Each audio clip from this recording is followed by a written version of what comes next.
When you pick up a new dirt bike off the showroom floor, you're not just buying a bike. You're getting a machine shaped by thousands of hours of testing, development, and feedback from the best riders in the world. Every click, every adjustment, every lap is done with one goal: to build the best bike possible for the rider. But who are the riders behind that development? At Kawasaki, one of those men is Takeshi Katsuya. Taka is a 4-time Japanese champion with nearly 2 decades of experience testing and developing bikes at the highest level, both on the production side and the race team side. His work developing the highest performance machine possible allows riders like Romain Febvre and Jase to compete for wins at the highest level. This is a look into Taka's life and what it really takes to build a bike that can compete on the world stage of racing. Gypsy gang, welcome Takeshi Katsuya to the podcast. This podcast is brought to you by our new electrolyte partner, SOTA Fuel.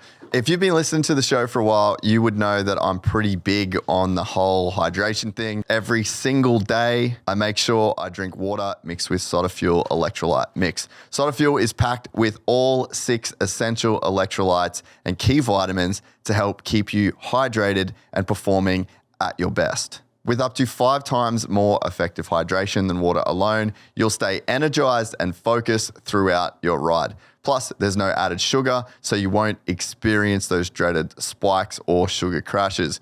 As far as a supplement for riding dirt bikes, SOTA Fuel is your friend on and off the track. It helps reduce arm pump, muscle fatigues, keeps you hydrated to avoid headaches, and provides sustained energy to keep you sharp. SOTA Fuel is not only effective, but it's also one of the cleanest and most complete formulas on the market, with 2 to 3 times the electrolytes compared to industry standard and a cost per gram that is twice as affordable. Lightweight, portable sachets are perfect. Throw in your gear bag, throw in your toiletries bag, throw in your work bag. They've got 4 great flavors, but my personal favorite is this bad boy right here. Gypsy juice. This is our very own flavor. I think it is by far the best flavor out of the 4. Go to sotafuel.com right now or click the link in the description. I would love for you guys to try it. I met a gypsy. Taka Katsuya.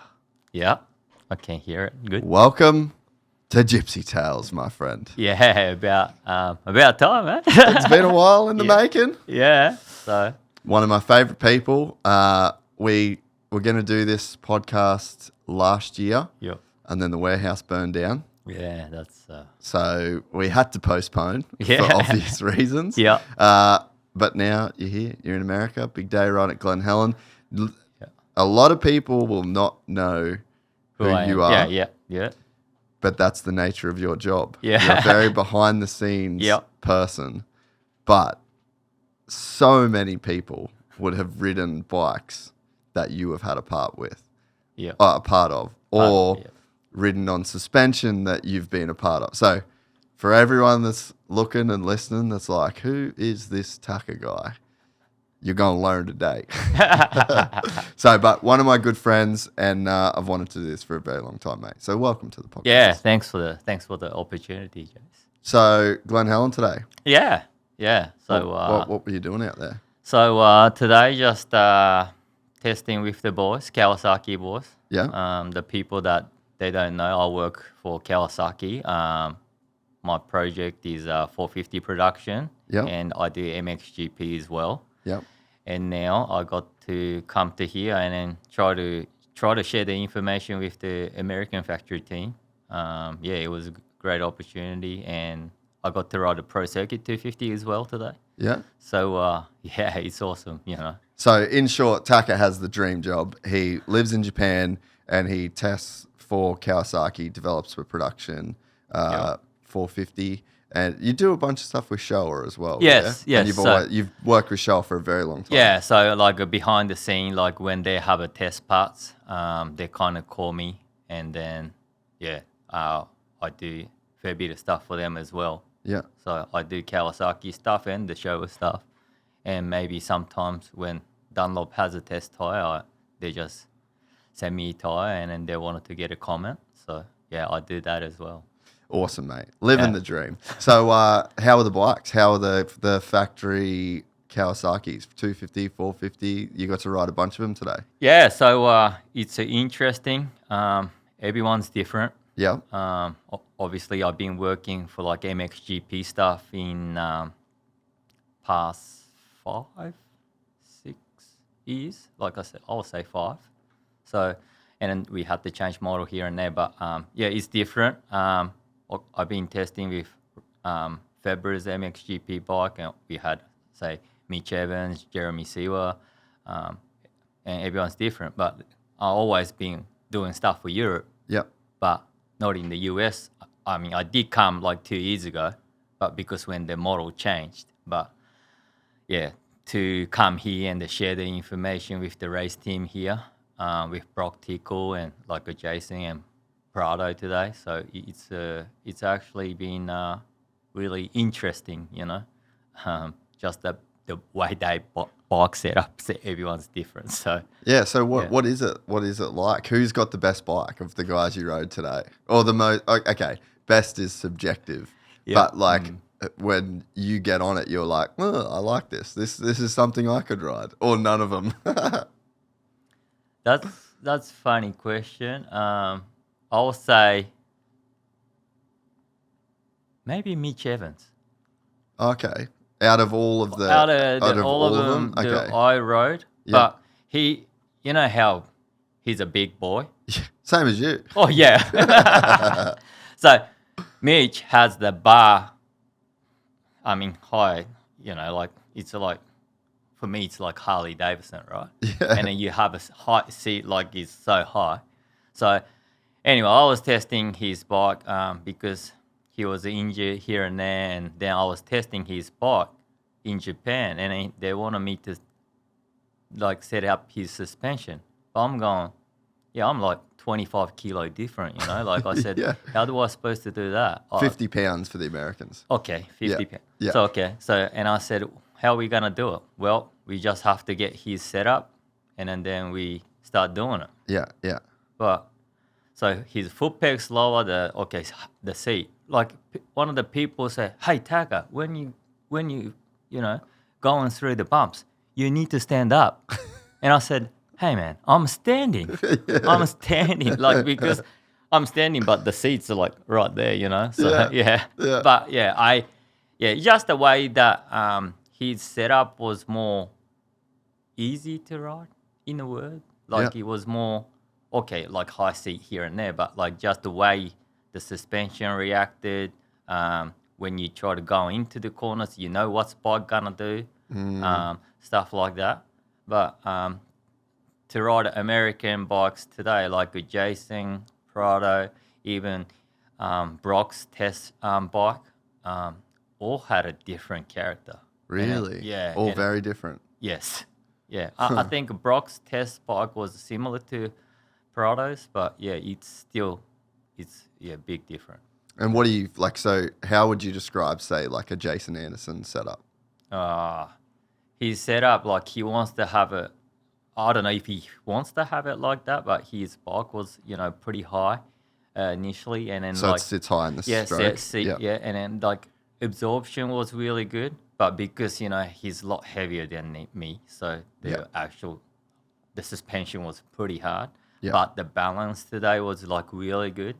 I was because I did ride yesterday as well on a different track. Yeah. And then yesterday I went, that's setup's kind of a bit weird. But today actually we changed a few parts and then made it a bit more, progressed in the word. Yeah. So it was good. Brock's, so he had to test another few things. So his bike was good. I had the right end of the day today at Glen, Helen, and then you know how he gets dusty and little choppy, but like then a little. Yeah, I mean like track wasn't that rough today, So okay. So it was actually easy for me. Yeah. Like when you have to test in Europe on those deep sand tracks, like you go, is that rough? And then like sometimes Febvre goes, this is not even rough, Isn't that crazy, bro? Yeah. What those guys go through. Yeah. I mean, that's what I mean. Like, it's a next level. Like, you see, world top riders riding in those conditions. But that's what probably they're so good at it, because they ride on a different condition. Okay, they go to how many countries? 20 countries, or say 17 different countries. Yeah, you know, week out, week in, week out. You know, it just amazing. You know. And so today, by the end of the day, you went back and you rode Ando's bike again. Yeah. And so I had to start it off with Pro Circuit stuff. So Pro Circuit, the race team 250. Yeah. And then I got to ride one of the amateur kids 250 as well. Yeah. That was quite surprising for me. In a good way? Yeah, in a good way. Huh. Yeah. And it was actually easy to, because it's an amateur kid, right? Suspension's so soft. Yeah. But the way it balanced was really good. I was actually surprised. Okay, because, say, racing side of it, like, say, those 250 Pro Circuit race team one and, say, Brock's or Jase and Prado's, it's a lot, just the way the speed they are, like, they have to be hard setup. Yeah. And especially, say, guys coming from Supercross, Yeah, they're like used at the end of the Supercross season, at the start of the motocross season. Yeah. They're used to having a very hard setup in Supercross. So then for them to just jump into a very soft setup in motocross, are you saying there's like an adjustment period where they almost need to start harder and get softer? Yeah, or either way, maybe either goes, I think, I don't know how they do it, but I think, they have to go hard and then they probably go to softer, Yeah, but, makes sense. Yeah, but I think with Europeans MXGP side, they only do motocross. Yeah. So, but in a way, like because the track's so different, like say they have a deep sand track and hard pack track, they usually have say different. If I was racing, I'll probably have a different setting for sand or hard pack. Yeah. Because in my career, when I used to race, I used to do that, hard pack setting. But in Europe, they don't do that. Really? They don't. They just keep a very similar setting all year. Yeah, and that's the thing that I can't believe, because they just have to, change the fork height or, just change the balance and then a few clickers, and then they just go, and I'm just going, no, no way, Yeah. And then, but, that's what those guys do. And like now, obviously, Febvre's, got the red plate last week, and, it's just amazing the stuff, what they do, Yeah, what they can overcome. Yeah. So the amateur bike surprised you. Yep. With how nice and comfortable that was Yeah. for you. Is it surprising that a younger rider could set a bike up so well? Like, what made it surprising for you? Well, it just surprising. The engine character was good as well. For me, how like when you have a modified engine, you have, or sometimes you lose bottom end, or you say, okay, there's a good bottom end. The mid part is the engine's really good, but top end is die off quicker, sort of, But this Pro Circuit, the amateur program engine was like, there's the power everywhere, and then that's what you want, That's what you're after, especially with these 250s, You don't want to have it too much hit, or you don't want to have it no bottom end, and it was hard to control out of the turns. But this was like power, like from the bottom to the top. Really? Yeah, and it was easy for me to ride as well. So, and even the suspension, I think Pro Circuit guys, they know what's going on. Guy called Luke, he was doing the suspension, and then obviously he came out on the race bike as well, and then he did tweak here and there for me for the test bike we had. But it's obviously a lot harder than the amateur kids, because they're probably they're way more, and the speed's just that little bit faster. Yeah, and then those amateur kids, it's so light, Yeah. So what about Prado's setup? Different. Just I think because he comes from Europe, or obviously he comes from different manufacturer with different suspension companies. Completely different. Yeah. So, but what I understand, he kind of went to that direction. You know what I mean? Like, I mean, wanted to go back to what was comfortable. Yeah, I mean, but that's I think that's how he's set up. But I think it's good because everyone's so different. Saying like, because in the sand, like, you know how you don't want things to dive in from the front end. If when you have it too soft, you want to have the hold up. But like for me to see it, it's like kind of like that. You know, it's like rear end's low and then just the front end's pretty high. You know, but in one side, Romain's setup is totally different. Really? Yeah, so I don't, you know, okay, it's why they ride is totally different because the way they use the engine is totally different. When you hear it or when you see them ride is totally different, you know. So, but Prado's setup, actually, I liked it. It's for me, it was easy to ride, but his brake, rear brake pedal was a little bit lower than normal people. Like when you in Europe, they kind of either had a level or a little bit high. Yeah. But Prado was the opposite. It was his. But that's what I like. Yeah, that's more old school.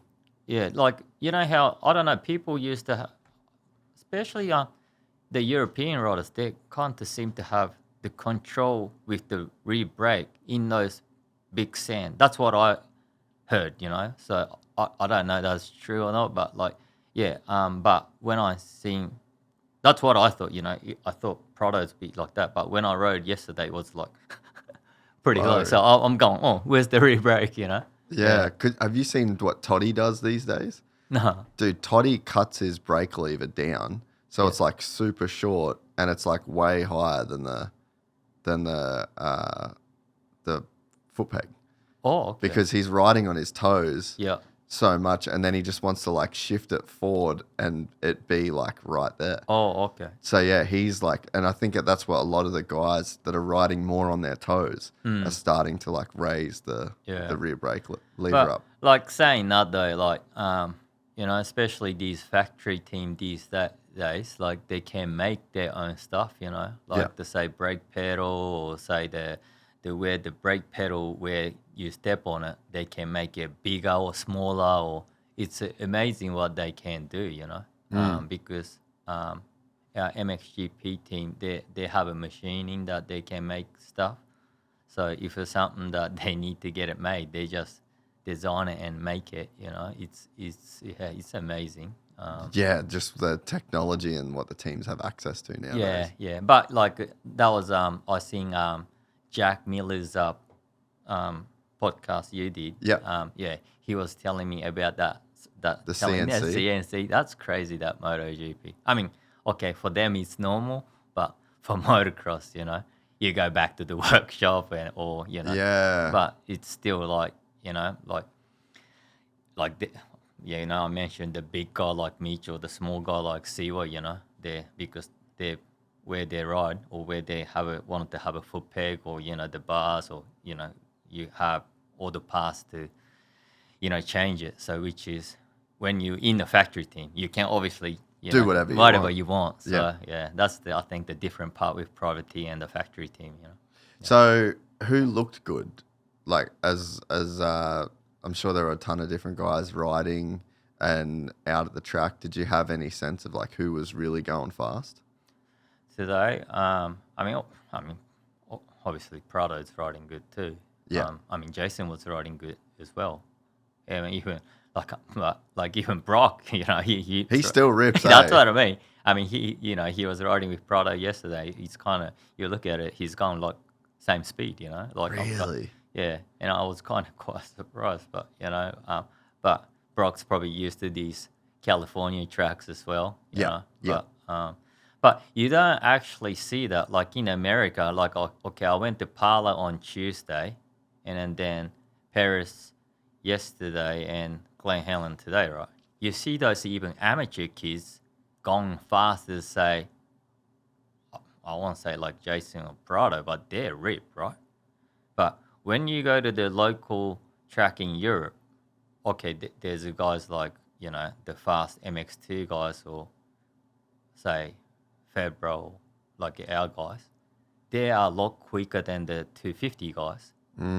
Okay, maybe practice, so they're not pushing hard as well. But here, they're like either amateur kid, because track maybe is so fast, they kind of keep up with the 250, and then you go, oh. Even I seen Joe riding up Parla the other day, and then, his speed is like same with the 450 guys, and okay, but like if during the week you go to the Europe and watch them ride, is totally You'll see a difference in speed. Yeah, but you don't see as much in here. So Yeah.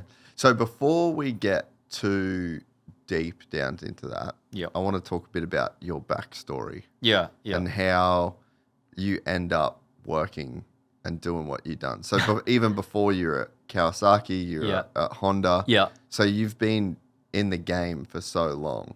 Yes. How did you even get into motocross as a kid in Japan? And as well, like we talked about it the other night when we had dinner, but we're so disconnected in America and the rest of the world from the Japanese culture of building motorcycles. Like until KTM, all of the motocross bikes really came from Japan. Japan, yes. So like you're like the Japanese culture is the one that is responsible for motocross in a crazy way, but it's not where motocross is the biggest.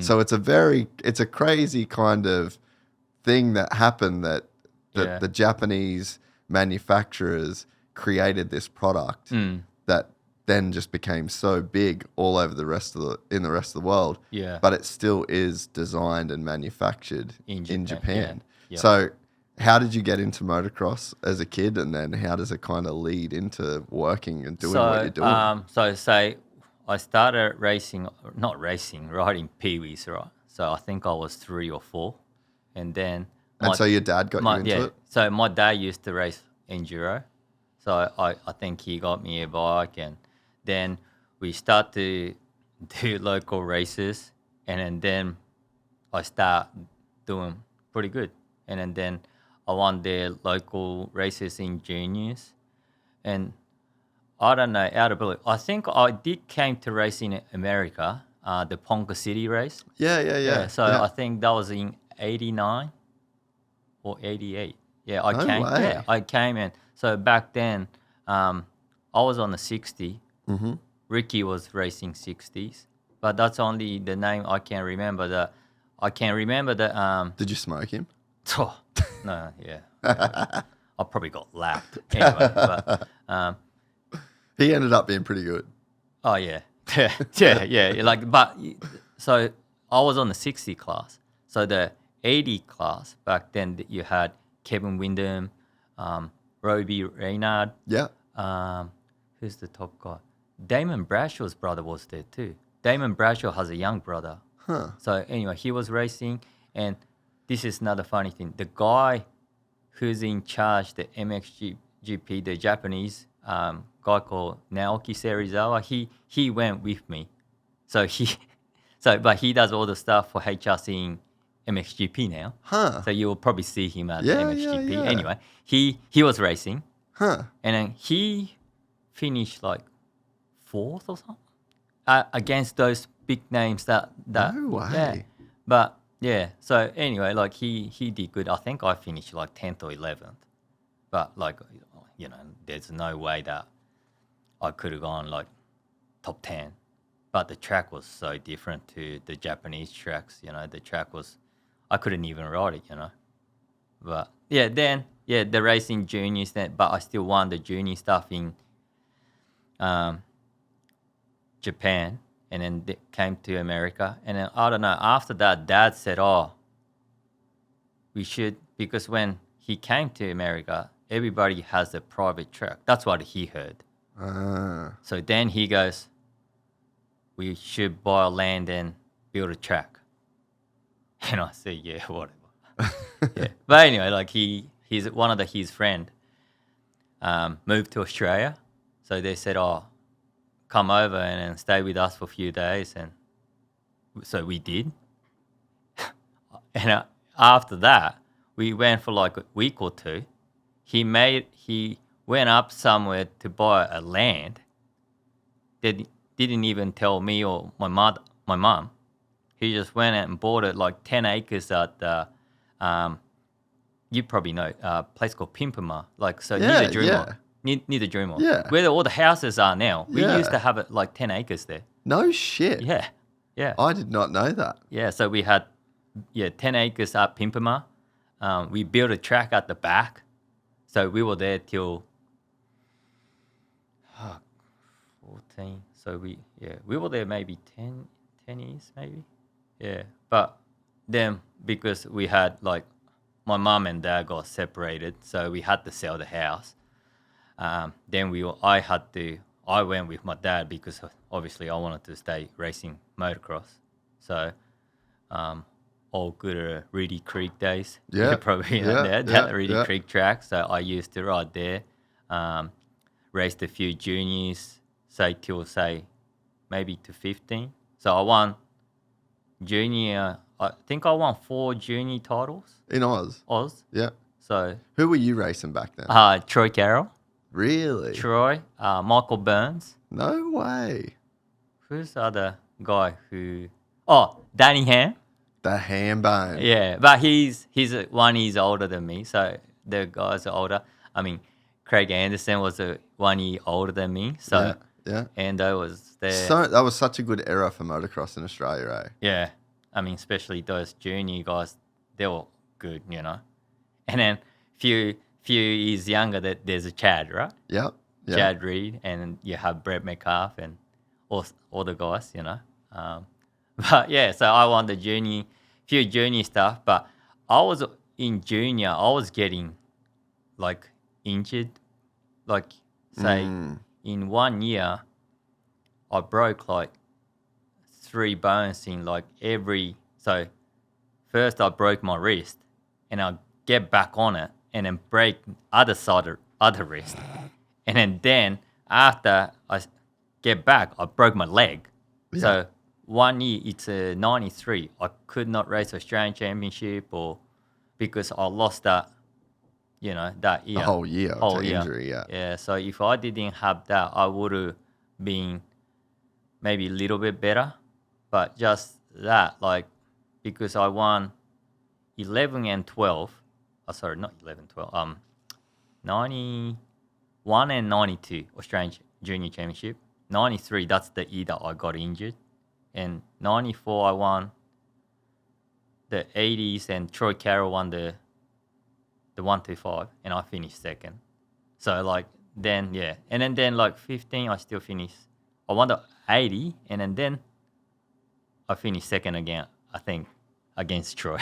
So, Troy was, you know, back then, he was really good. Yeah. You know. And he went on to have an amazing pro career, obviously. That's it, yeah. So me and him, like, hit the pro straight up after juniors. And the first round of Australian motocross, I think he went 1-1. And I think I went 5-3. So, I mean, like, Troy was dominating then.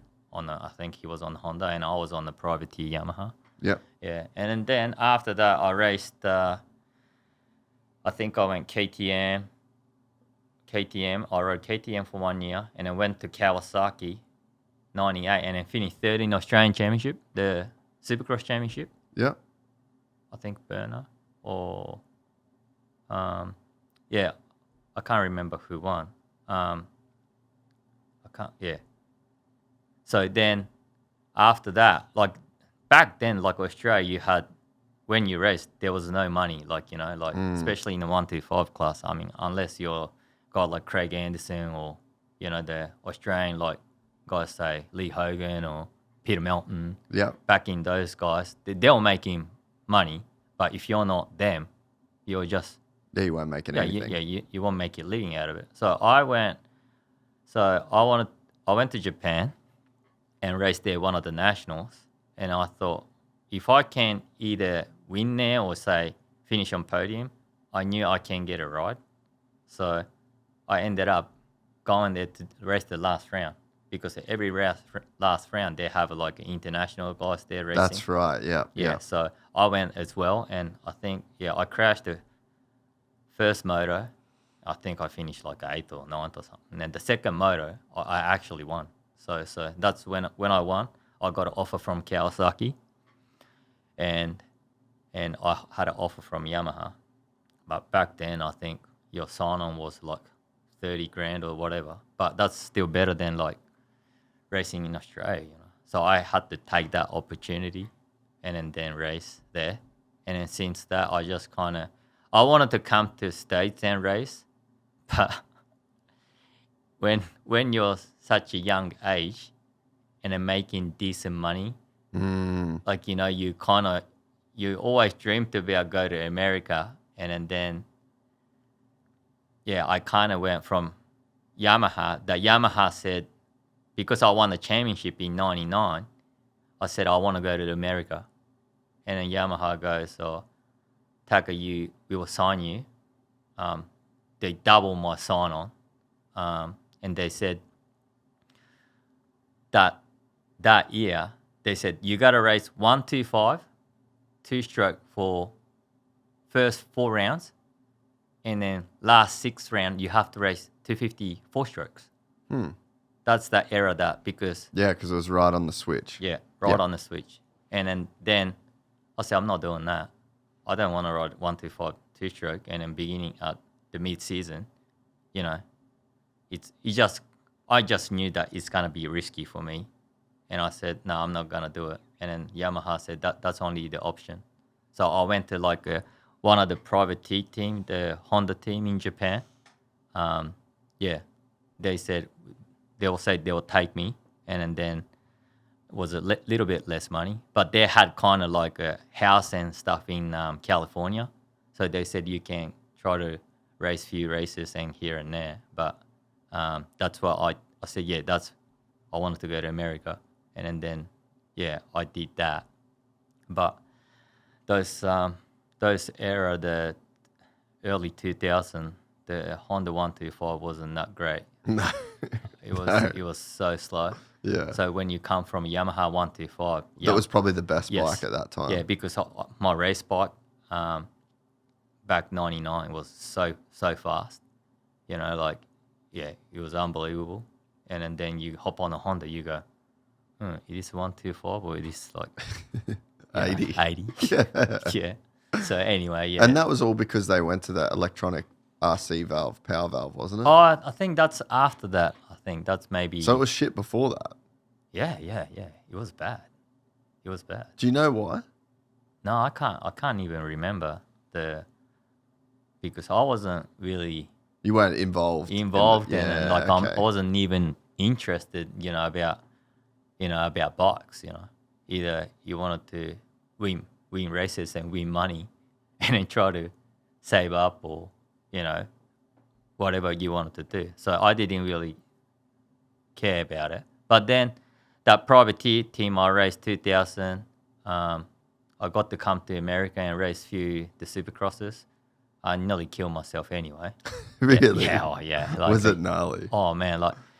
Because you know how back then, like all the American guys will probably tell you that I think it's a non-qualified. So you know how there's top 20 guys, I think they go out first. Or either they go, last. Or I can't remember which way, but I think they went out first, right?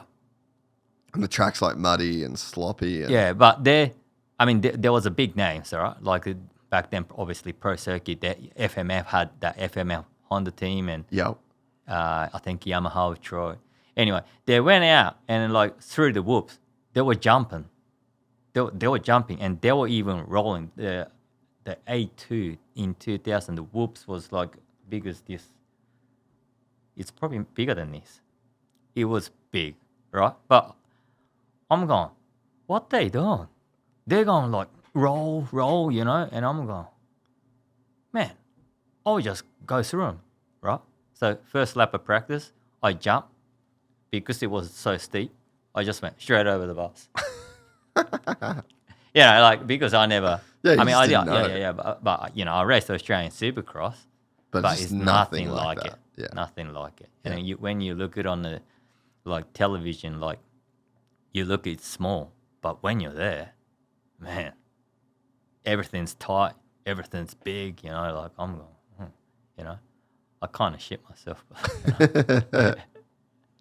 Yeah. So yeah, after that, and then I tried a few times race even the nationals, but like I just couldn't quite make it. And then I just decided to go, well, I might have to go to different direction. So, and then I had to race the same team in the year after. I stepped up to 252 stroke class. So, and then I finished, I think, 5th or 4th in the championship. So then after that, I got a factory ride at Factory Kawasaki in 2002. Yeah. Yeah, and then from there, I got a factory ride, Kawasaki. Then I rode that bike. So this is another funny story. I rode full factory Cowie back in 2002, off season. So my contract started like say December, end of 2002. Their test bike, unbelievable, so good. Like I said, I can win on it straight away. Like it was so good. And then we were testing, making improvement. You know, back then like a factory. Everything's factory, right? Not like these days, like you got, you know, production frame or like it's full factory. And I said, oh, it's so sick. Go back to Australia, off season, train hard as I can. Yeah, man, yeah, I'm gonna win. You know, come back from Australia. First ride back, I'm going, bike's different. This is not the bike that I rode in December. So like I was training last 3 months in Australia, but we couldn't take that bike to Australia because Factory bike. Yeah. So I couldn't take it. And then I came back and it was a totally different bike. I said, it's different. Can I get that other frame back? Oh, no. You can't use that frame because they've got holes everywhere in there. And I said, yeah, but I don't have the same feel. Oh, no, you can't use it. This frame should be better. Back then, I don't know anything about bikes. Go out there, kill myself. No. Yeah, hurt my wrist. I can't test. And then go to the races. I just struggle like hell. Like the bike was... What now that you've been a test rider for so long, like what do you think that they changed or like? Yeah, they said that they made the head pipe 5 mil longer, which is I didn't know. And then that head pipe 5 mil back then. That's a lot. For me, like I wouldn't know. Yeah. You know what I mean? Like, you know, they said, oh yeah, we went a little bit, you know, longer on the head pipe. I said, yeah, that's not going to make any difference. But obviously it does. And then where they had the frame, when we were testing it, we had to drill the holes everywhere, I think, to make it flex a little bit. But then once our frame came, like it was just rigid, out of balance, you know. So that's probably why. And then, yeah, I just couldn't ride the thing. Every time I race, I'll land on my head. So anyway, obviously, I didn't want to ride that bike. So I said to Kawasaki, I want to leave. I'm going to go back to my old team. And then they said, oh, no, we will offer you 250 ride. Because, so 2002, they brought that 2004, they made that Suzuki and Kawasaki made that 250 kind of... Together. Yeah. Yeah. Yeah. So end of 2002, I got an offer to ride that factory Cowie side of it from Cowie, 250. Yeah. And then they came up to me and said, oh, we will pay you same sign-on on the 250 because sometimes you get pay cut when you race the lower class. Yeah, so, yeah. But they said, we'll keep the same. And I said, but they said, we have to drop the bonuses to the half. So like if you're getting like 10 grand a win, you get 5 grand. And I said, no, I'm not signing. I said, you know, I just didn't want to, you know, because I wanted to leave. So I told my team I'm going home. I want to go back. The Kawasaki's keep trying, you know. Oh, yeah, no. We want you to stay. So at the end of the day, they come up to me and said, the bonus same, sign Sign on on same. same. Yeah. So like I think it was 10 grand for win back then. But that's pretty big for Japan, right? Yeah. The country that big, making big bonus money. So, but I still said nah, because I said I don't care. Like I just want to leave, So I went to my old team, the boss. The privateer Honda team. Yeah. But it's funny that that boss is still helping me out now today. Really? Anyway, yeah. Where's because he working now? He's in Sendai, where I live in Japan. Yeah. Yeah, he's I think about 70, 80 years old, but his father was a very successful businessman, Yeah. Yeah. and he This is the guy. yeah Yes. yes Yeah. so Yeah. he has a big like company, Yeah. and so one of the shed the company he has, he has a big shed there, and he goes, oh Taka, just do This is the whatever. spot. Yeah. Yeah, you do whatever you want. I'll put a washing machine there, and just everything. So it will be cool for me to like come back riding where to wash, and he look after me since, say, from 2000. Yeah. Till even now, I'm still there in his shed, But anyway, and then he said, yeah, come back. Yeah, come back. We need to bring you a quick word from our sponsor, motorsport.com. I got a YZ450F that I got some upgrades to do. You know exactly where I'm going. I'm going to need some help with customer service, so I'm going to chat with a gearhead.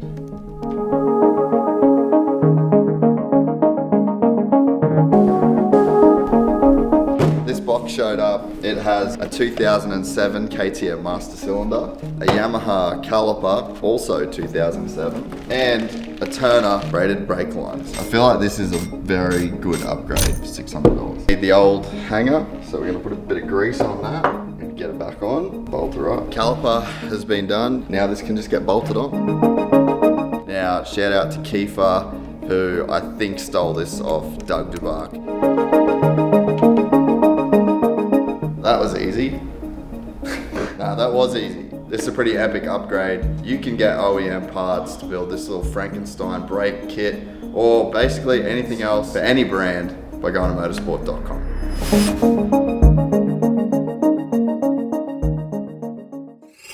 So he was just like a passionate guy that was passionate about the sport, had like a privateer Honda team. Yeah. Did you get any support from Factory Honda?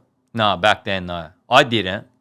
Guy called Akira Narita, the multi-Japanese champion. Yep. He had a factory support from HRC back then. Okay. But but then he so I think what happened year before I went to his team, he was I think he was with the same team was me, that privateer Honda team, but he had an offer to go to Factory Suzuki. So he went to Factory Suzuki. I went to Factory Kawasaki. So he was struggling on Suzuki, and I was struggling on to Kawi. But I made a decision that I'm going back. So I told my, the boss, my sponsor guy, that I said to him, I'll go back. I don't care. I don't care if you pay me or not pay me. I don't want to ride that bike. So I went back. And then he called me 2 days later. He said, Taka, go see HRC. And I said, what HRC? He said, just go there. So I rocked up with a shirt and a jeans to HRC, right? Because they said, you just have to go there and then just talk to them. So, but I walk in the HRC, like the room. There was 3 guys there, and they looked at me and they said, why are you dressed like that? And I said, they just said, tell me to come here. You don't come with a shirt and a jeans. And I said, why? I said, we're talking about contract here for you next year. I didn't know that. So, no way. Yeah, so they didn't tell me. My boss didn't even tell me he didn't tell me. So I rocked up at HRC with the contract. There was no negotiation. They had sign-on fee, contract, paper ready. If you like it, you can sign it. If you don't like it, you can leave. That's how the That's how HRC was like back in the days. But I just had to take it, right? So straight away I said, yeah, I'll do it. So 2003, I rode HRC. The bike was amazing. Yeah. Because I had a one-off two-stroke.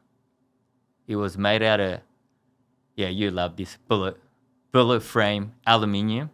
Back then, like they said, the frame was like 100 grand or something like that because it was one-off. It was one of the beautiful bike I ever seen, or, HRC, right? Yeah. Anyway, the best handling bike, I would say even till this day, that bike was so good. But HRC was so helpful. They even sent my factory bike to Australia. That's what I remember. Yeah. I remember being a kid Yeah. and seeing you at races Yeah. with that shit. Yeah. And everyone's like, that's a real factory bike. And I'm just like, really? That guy right there.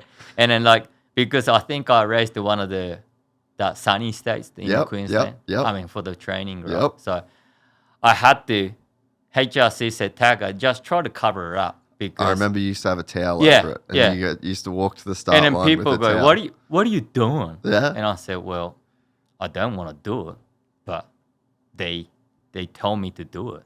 So, so they didn't want to get people come close taking photos and stuff like that. But, I said, it's only a bike, but they just Not to them. Not to them. Yeah. Not to them. So, anyway, so that year I did okay. I think I finished, I had 2 wins and a third in the championship. And the last round, Stefan Everts and back then, Steve Ramon. Yep. 125 world champion. So Stefan won the 450 class, so say MX1, and Steve won the MX2. So both came to Japan last round to Sugo. And then because before the round Sugo, that was my first win on a Honda. So, I think I was in pretty good form. Yeah, good form. Yeah. And then I won the first moto because Stefan, I think he stole the bike in the start, but because he's a world champion, so we knew that he was gonna just come through the pack and then just smoke us. But I heard that he had an arm pump, so he came. I knew that the way that he came up from last, he was saying in 10 minutes he was already in top 5, But I thought I was in third, and I didn't really care who's in first or second because you're only looking at Stefan Everts. Oh shit, he's already up here, Yeah. But then his pace didn't come that hard. I'm going, oh, maybe I have a chance winning this, So I started pulling away started catching second and first and then passed one by one. And I won that race by maybe 10 seconds, right? No way. And I'm super pumped. Yeah, dude. To beat Stefan Everts, Yeah. that's not going to happen. If you go to the Europe, Yeah. you're going to get lapped. But to be in Japan and then to be world champion there, I was so Yeah, stoked. that's amazing. Yeah, but second motor, I got a good start. So Akira Narita, he was on the factory Suzuki, and then when that's Suzuki brought the 450 4-stroke. Yes. Yeah, so he was racing that, but because I won the first one, I thought, I'll try to, if I can, I gonna finish either behind either Stefan, then I'll still get the overall. So I got the start. I think I got a whole shot, but second corner, Akira just come from nowhere, just punched me. No. Off the track, but I didn't crash. So I was behind Stefan, but I just could not pass Stefan. I was maybe me and this other Suzuki rider, he was in second and I was in third, but Stefan was only 2-3 seconds in front of us, but we just could not catch it. We just stayed the same. Yeah. But because, he's back then, he was maybe 8-time world champion. He know how to win races, right? Yeah. So I think he was just looking. When we tried to catch him, he was just A little bit more. a little bit more. So, but I still end up winning the overall that race. No way. Yeah. So I was pumped, you know. I dude. got to beat world champion, and you know, In his prime. Yeah, in his prime. But but how funny is year after he came back, he wasn't playing around. He just smoked everyone. But it was Mudfest anyway. Yep. Yeah, Yep. but that's 2005.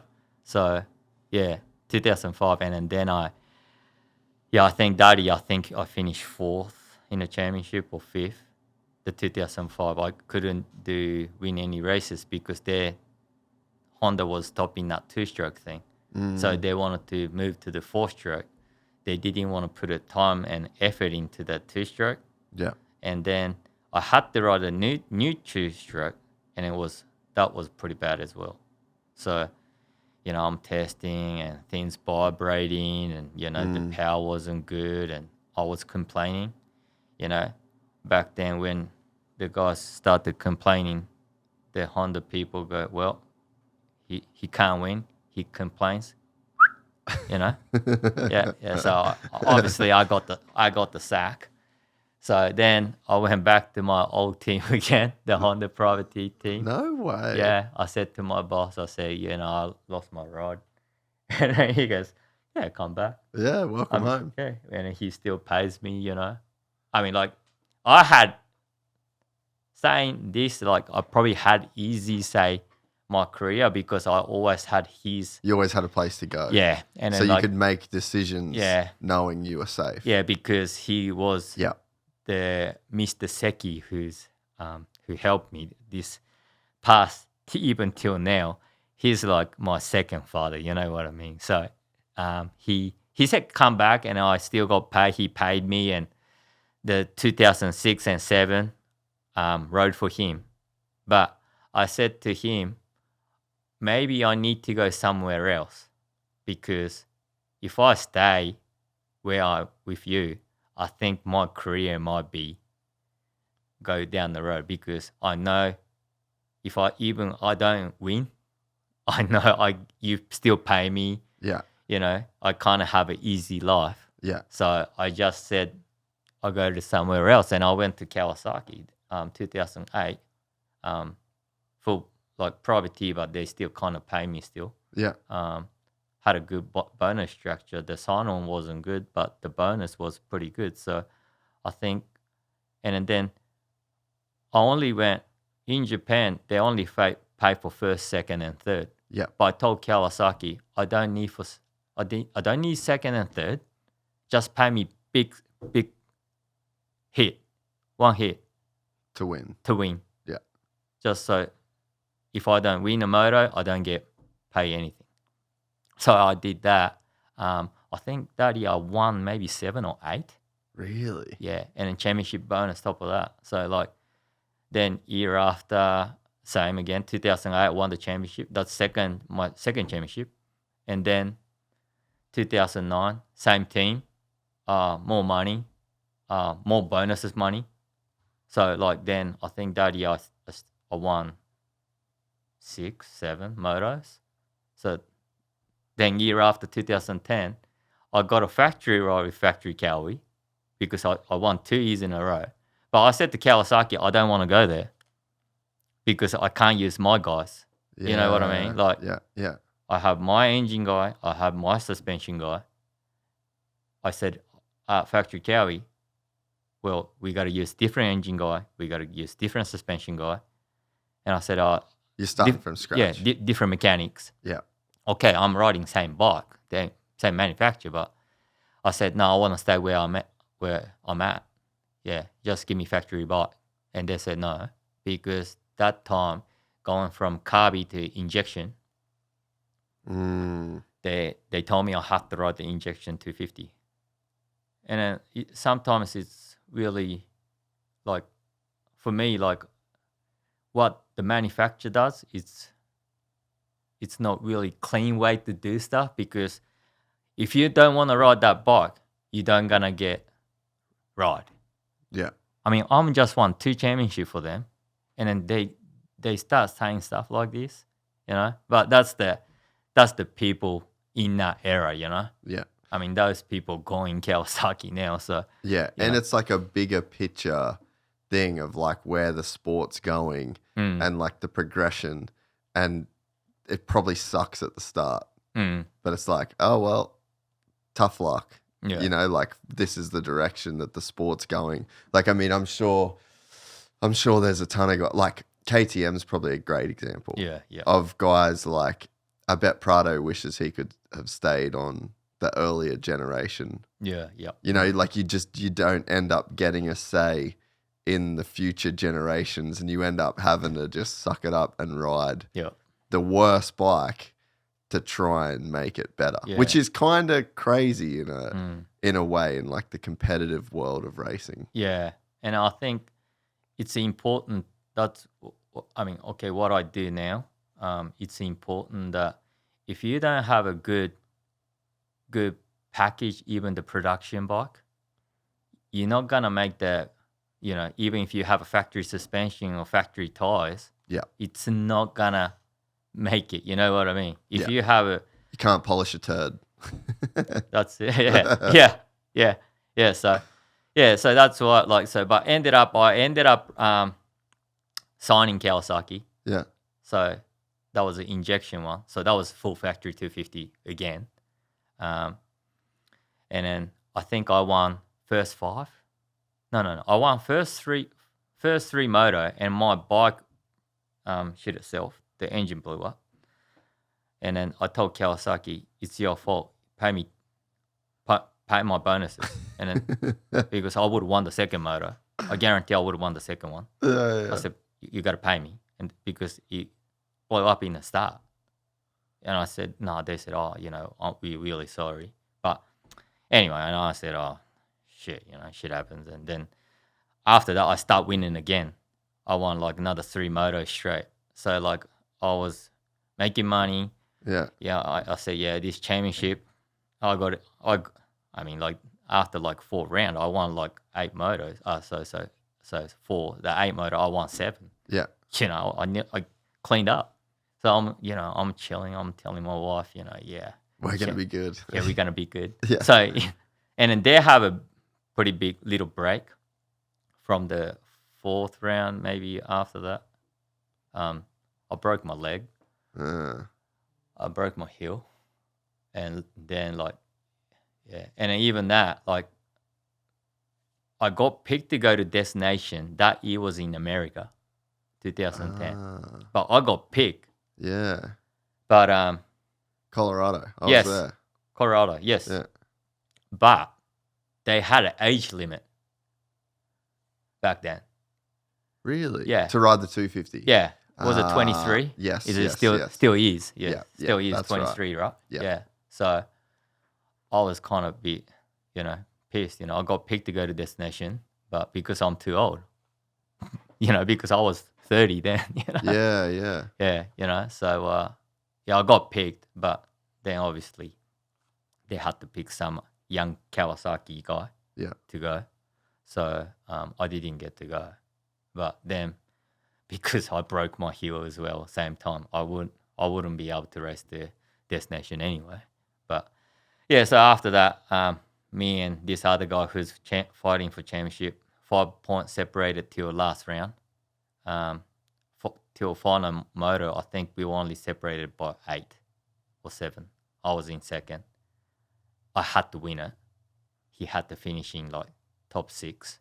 I was second. I think he was in 6. I caught the guy who was winning in last lap, but I couldn't get past him. So if I could have got past him, I would have won that championship. But yeah, so for MX2, so 2010, yes. So yeah, I lost. I couldn't win a championship, and I had to move up to in Japan, they had some stupid rules. If you finish first, second, third in the previous year, you have to step it up to 450. Yeah. Yeah. But they just wanted to kick me out of the class because I was always winning that. But, you know, sometimes you want to, like, everybody goes, oh, they need to move up or whatever. And the people who's, like, those guys, the keyboard warriors, there's, oh, you know, they need to move on. They need to go on the 450. But the thing is, if you're only getting offer on a 250 ride, Yeah. you just have to take that. Yeah. You know, no, I want to ride 450. Oh, if you want to ride 450, no, we're not gonna give you a ride. Yeah. You know, but if you're gonna ride 250, we will give you 100 grand. Yeah. It's kind of a no-brainer. Yeah. Yeah. You just have to take it, right? Yeah. And then people go, Taka's staying at 250 again. Yeah. What, is he just trying to kill these young people? But I just go, that's where the rides were. Yeah, that's my ride is. I couldn't get a 450 ride because it was all full. Yeah. And if Kawasaki say, Taka, we can't give you 250 ride.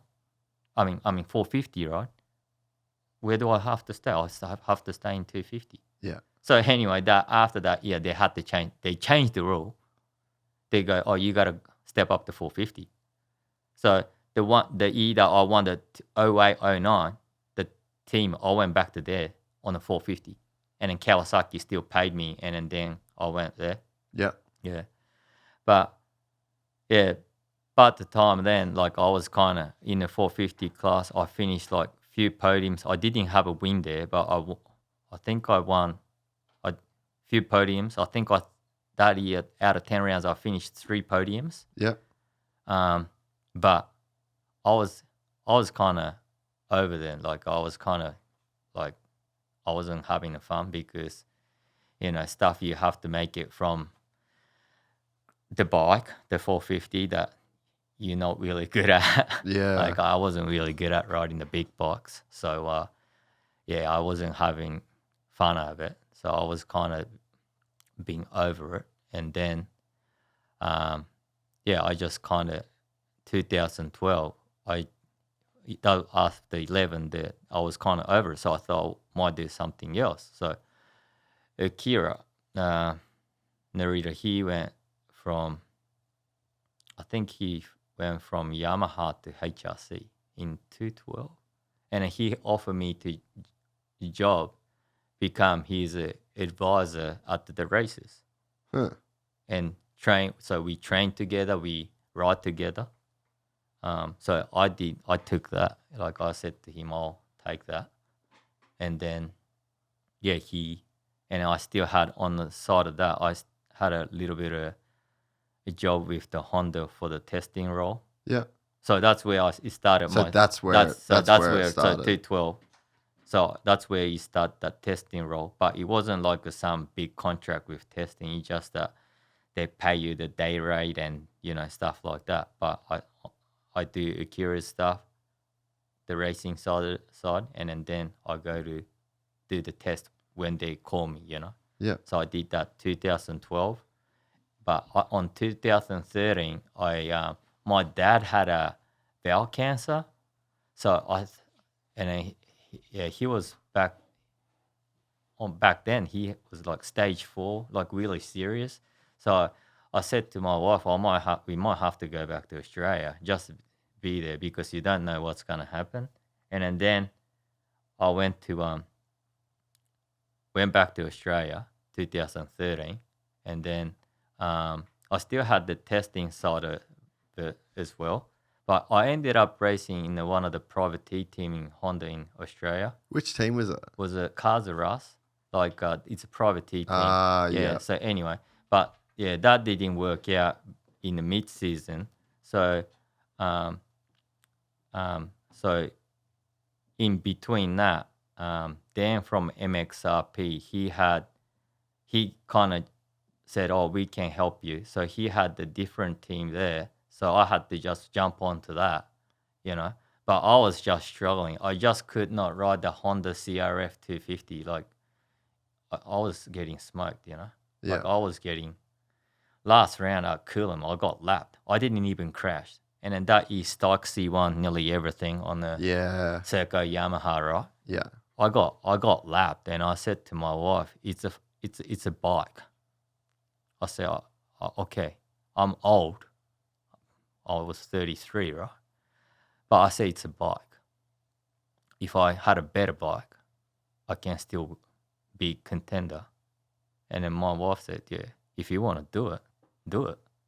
But, end of the day, you had all the money that you saved up. You have to keep lashing it, but I thought, oh, is this gonna be? But I just said, I just don't want to regret it. So 2013 finished the Australian stuff, and I went back to Japan, start doing the Honda testing stuff. I told Honda that I wanted to race again, and then Honda said, no, we can't give you we can't give you any rides, or because 2014 for Honda, they had 2 HRC riders, and then if I raced it as a privateer, the Honda said, Taka might beat these guys. It doesn't look good for the factory team. Yeah. So the head guy back then at Honda said, I don't want you to ride a 250. He said, you can race, but not the whole round. I said, fuck that. Yeah. So I went back to the old Kawasaki team. I rang the Kawasaki, the privateer team, that said, oh, can you just give me what I need?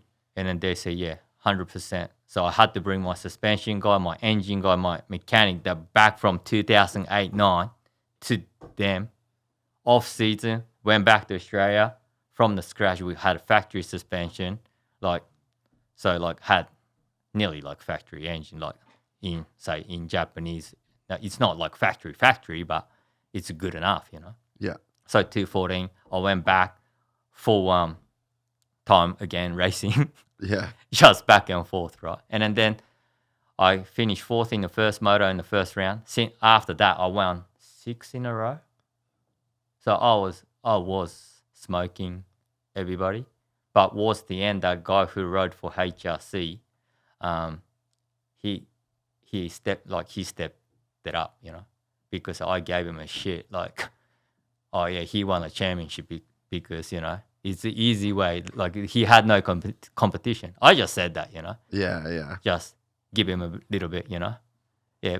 And then like I start winning, and then obviously he was getting ass whipped, but he's racing for HRC, right? I'm racing for some Kawasaki privateer, but I had like all factory shit on it. It's a private team, but all factory. So anyway, he stepped it up. But after my six moto wins straight, they went like, he wins the first one, I win the second one, I win the first one, he wins the second one. We did that till last round.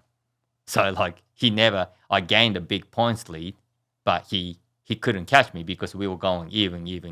Yeah. So yeah, then that year, this is another funny thing, Jase. That year, 2014, I said to my mechanic and my suspension guy, I said, I want to go to Australia because I got my ass kicked.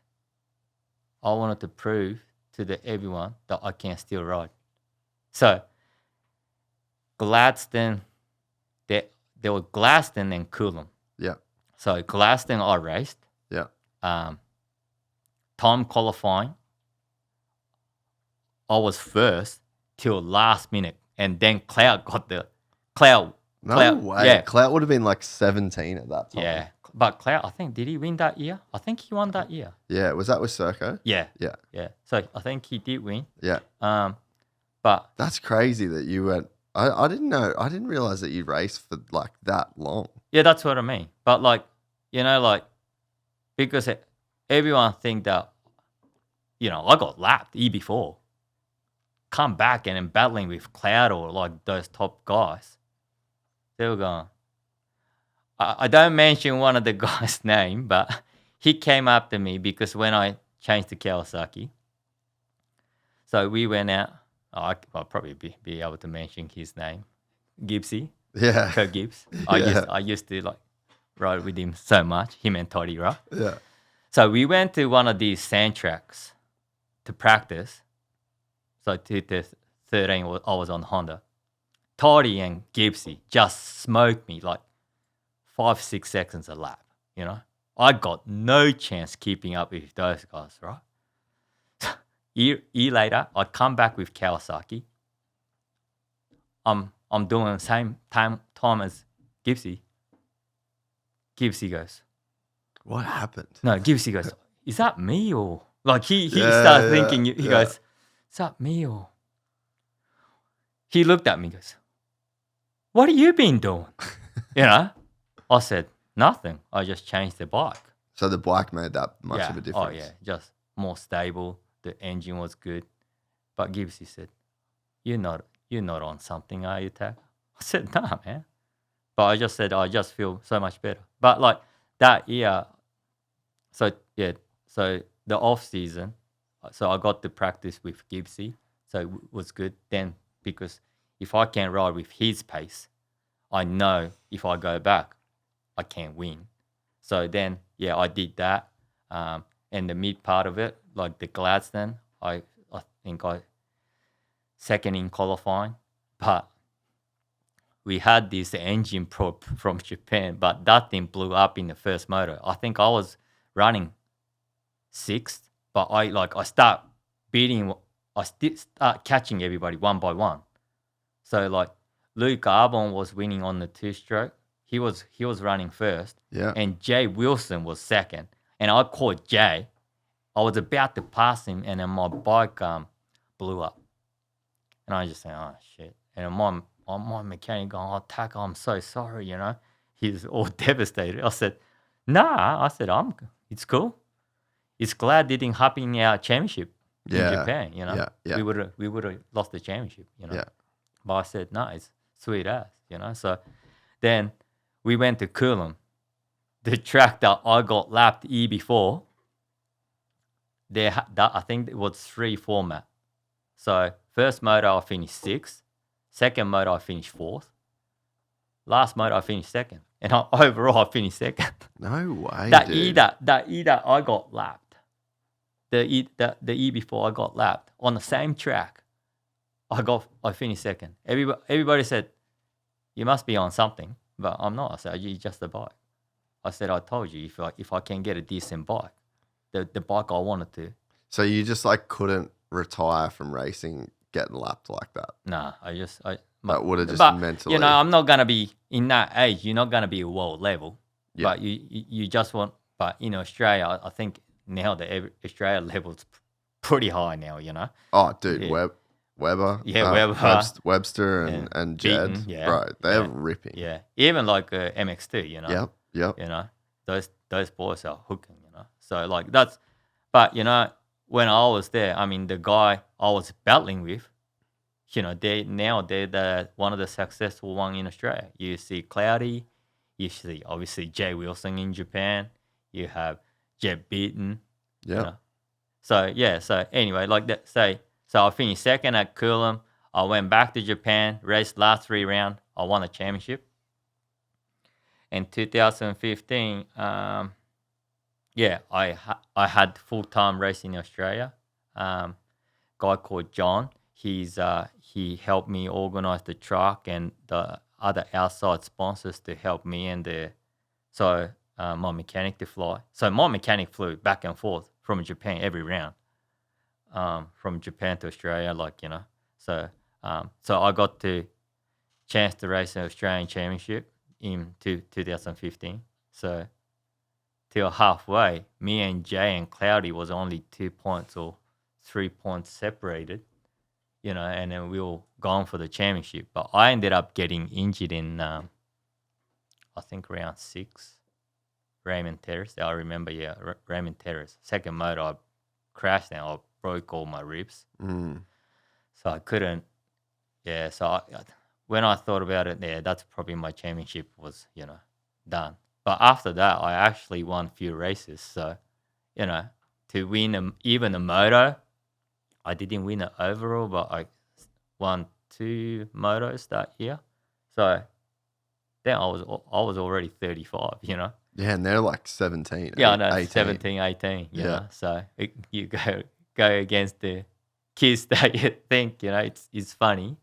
And then after the Australian Championship, Kawasaki Japan said, you want to come and do the last round? I said, yeah, hell yeah. I thought this will be my last probably ride anyway in 2015.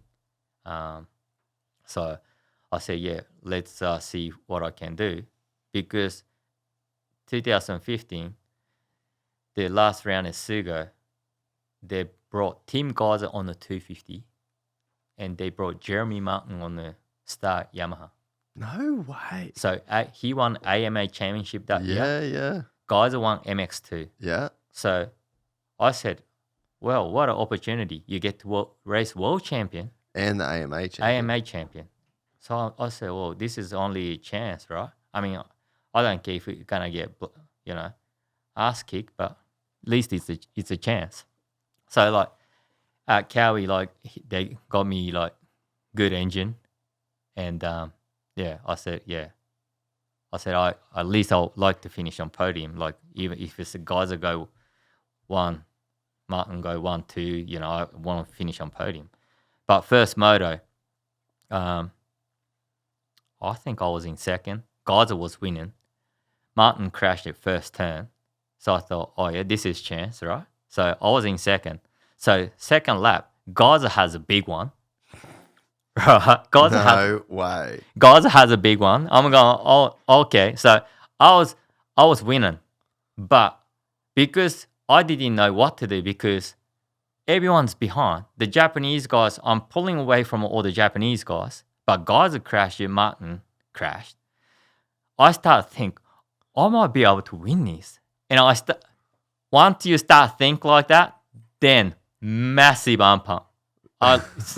So I was doing pretty good lap time because I remember I was only like second off Jeremy Martin.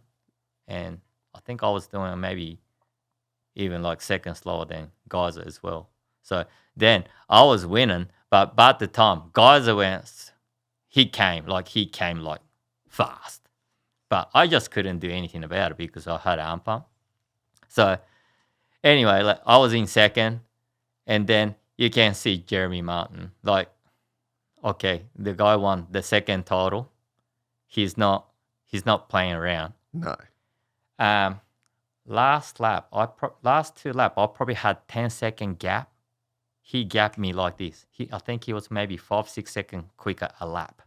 And I just went, because you can see how fast he was coming through. And and an arm pump track was... You're a cripple at this point. Yeah. So I was getting arm pump and then, I ended up finishing third. So Gajser won, Jeremy second, I finished third. So second moto, start. Gajser, Martin, 1 and 2. I was in third. So, but then Gajser has a big one in the second lap. And I'm going, oh, sick.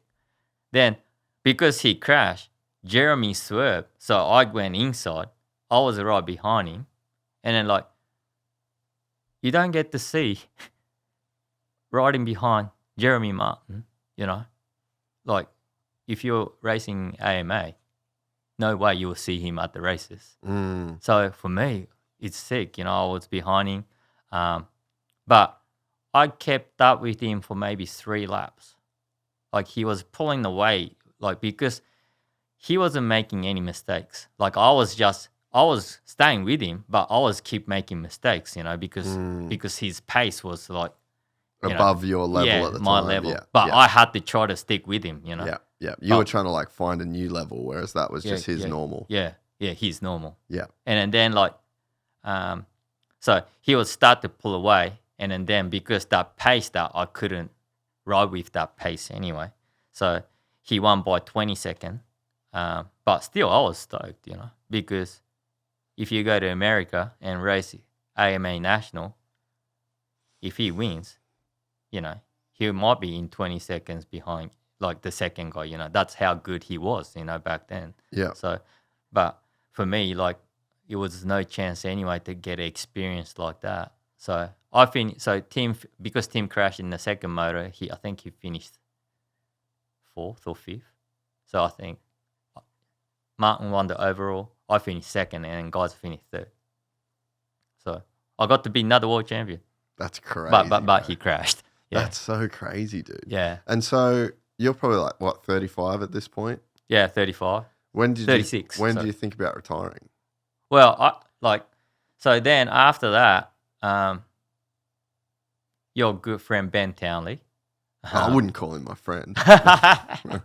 So Ben had a job with HRC. Really? Yes. I never knew that. You never What, knew testing? that? Like his was doing the advisor testing side of role. I Coaching. probably knew it, but I Yeah, forgot. HRC. So that was maybe 2015. Yeah. Yeah, it was 15? Because remember he got that factory ride from Suzuki? Was it 16? Yes. He did the Motocross of Nations, Oh, yes. crushed it, Yeah, yes. and then he got a ride with Okay. Factory Suzuki the next year. Wasn't that how it went? Yeah, but was that it? I can't. That's what's ringing a bell to me. Yeah. But either way. Yeah, either way. Yeah. So anyway, so because then Suzuki offered him a ride.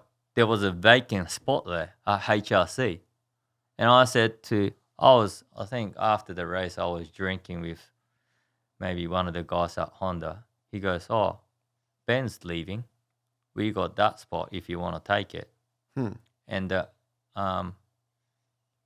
HRC guy said to me, "If we want to guys get injured, you can race." And I said, "Sweet." But both the riders never got injured. But like that opportunity, I had to take it. So 16, I took that. And then I was doing a little bit, the testing a little bit with the HRC. And then I think advisor 217, I did the same. The testing side of it. And then because I think they won. And I had to race that new CRF 20 exhaust in 217 Yep. for Honda. Yeah, that was 217. So then, yeah. So I did the testing, production stuff, the 250 stuff. And then I got to race 2 rounds for HRC. So that was a really good opportunity. But on the side, I had to do the testing stuff. So I was making the money from the racing, testing, I was doing good, I probably made more money than factory roads that year because because you were doing so much. so much stuff. Yeah.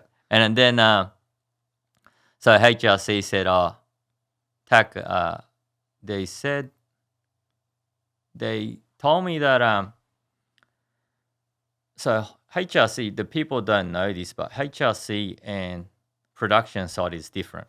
Yeah, it's like 2 separate companies, So right? it's a HRC's only racing company, right? Mm-hmm. So where they making the testing is a different department. So HRC said, Taka, we gonna take pay cut. I said, what? You want a championship? I help you guys test the bike. You guys want a championship? What is that? They said, you can still have a testing side of it. So the advisor side, they're gonna get someone else. And I said, fuck that. I said, I did my job. You say you guys want to win a championship. I brought a championship for you, for the rider. The bike car, guys who can't set the bike up. So anyway, then I said to him, I won't take it. So HRC, they just went with the other guy. And then the production side of it, they said, TAC, we will give you a separate contract. So I did that. But it's funny because HRC, when I left, one of the riders started to struggle.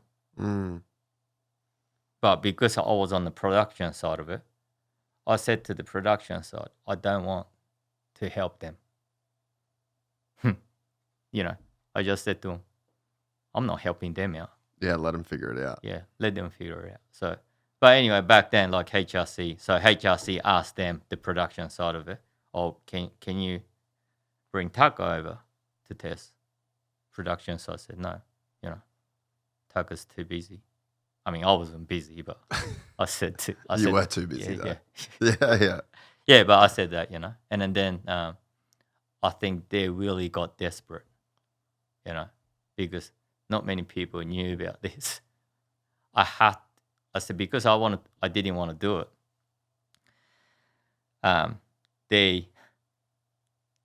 HRC, I don't know how high up, they told one of the guy from HRC, said to the production side, you need to get Taka here.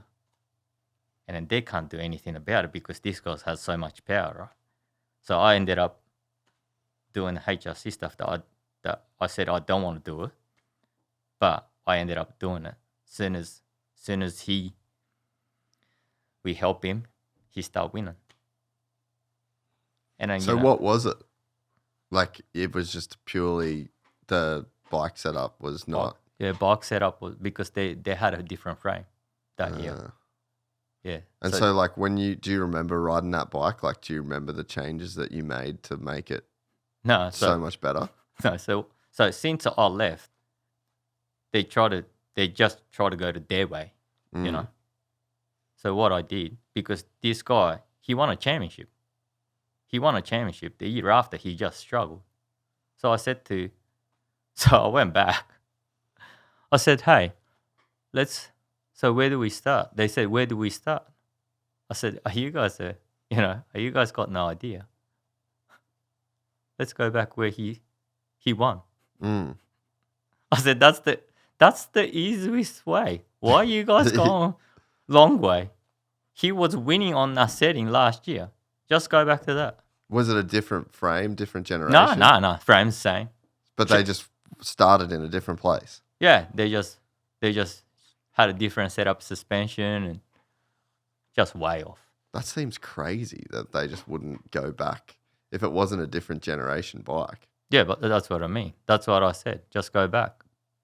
And then like he hopped on it. He said, yeah, this is so much better. But I just laughed because that's the easy way. And then you just have the little tweak here and there on the fork and the shock. Yeah. I think after that, I think he won. I think he went 1-1. You know, so that's crazy. Doesn't seem that hard. No, it doesn't. It's not. But you know, that's people don't understand. Like just those, like say triple clamp or the aftermarket hubs or whatever. Okay, they look cool. It doesn't mean it's gonna work. You know what I mean? Yeah. The people who has money to buy it, you know, they go, oh yeah, I bought that triple clamp and that hub and. Yeah, I said, well, it's look cool, but something's not right. Yeah, I just look at it and say, yeah, because you got that, you know. But end of the day, you know, I don't need to tell them. Long as they're happy looking at their bikes and then thinking it's working for them, you know. But that's, I think, a lot of people these days, they think stock bike, you won't do anything with stock bike. But if you put those top riders now, say Jed or Eli Tomac or Sexton or those guys, they'll still smoke everybody. You know what I mean? Yeah, yeah. You know, they can still ride on the stock bike because they're just good at it, you know. But, okay, suspension here and there is soft, but standard bike, okay, the engine character and now obviously a lot different, but you know, we like spent 2 years try to develop the bikes, you know. So my dad used to drive me crazy when I was a kid. We'd have Hondas. Yeah. And I'd want to get all this shit for it. Yeah. And Dad would literally say, they spent millions and millions of dollars making this motorcycle and you want to change it as a 14-year-old kid that doesn't know shit. What are you doing, bro? And I used to drive me so insane.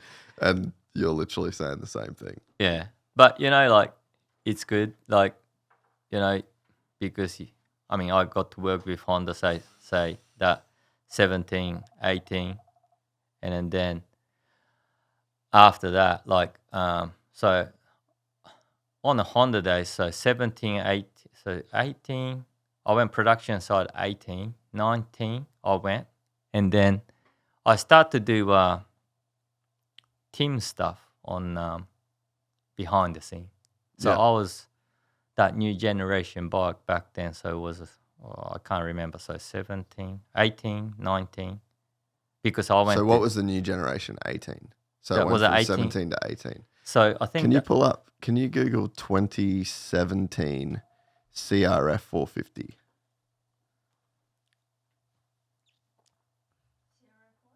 450R.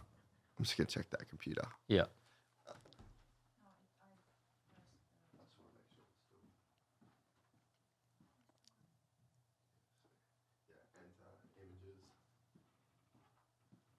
So yeah, well, twin exhaust, right? Yep. Yeah, twin exhaust. Because I can't remember which year so they changed to that single exhaust in 221. Yeah. But Okay. team ride that in 220. So go to 2021. So type in 2021. So 21 CRF is that. Yeah, see? Yes. Yeah. So that was my last. Oh, go back. Oh, there you go. No, that's not it. Go back. Yeah. Just go click back. on that one up there, in the Racer X one. Just click on the photo. Yeah. Yeah. Yeah, that's it. So that's the one so you were production on that one. Yeah, I did a fair bit of production, and then when Tim rode that in 221 model, did he race that 220 before COVID? Yep. Yeah, I think he started riding that, but I was testing that before I left Kawasaki. Before you left for Kawasaki. Yeah. Yeah. Yeah, sorry, yeah. So what does production testing look like? So let's say they're about to switch to a new model. So they did 2017, 18, 19. 19's same, right? And then was it 2020 or 2021 that they changed it? So that's 21 model, but like Tim was riding that in 2020 MXGP. Yeah. So yeah, I'll say they're 2 years. Yeah. before. Yeah. Yeah. So they were testing that. So let's say they're about to roll over a new model. So you would have just went through this with Kawasaki. Yes. So you guys released a new model in 24. Yep. So all right, you've got the 23 model. That's out on dealer floors. When do you start work? So when did you guys start working on the 24? And what does it look like? What do they give you the first day of testing? So first day, it's an old model. The old model with different like frame designing here and there. Like, so you use old plastics and stuff like that, you know. Yep. Then you just have to make it different places here and there to change. Yeah. Yeah. And then if it works or not, you know, because if you make it like changing big step, you don't know what's going to work and what's, you know. So it's not like they're like, hey, Taka, here's the first V1 of the 2024. No, and it's not like that. You start with a 23 Mm. and then they'll change. Like, so what would be the first thing that they'd change? Just like a little past the frame. And then like even the engine's a little part is different. So what would be like a little part?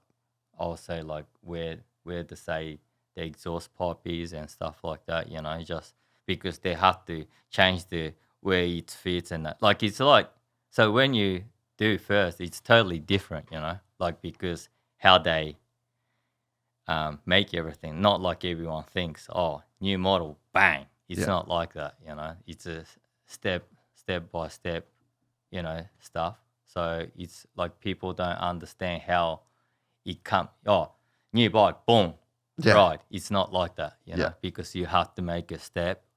If this work and this does not work. And plus, because it's production, okay, can we make that?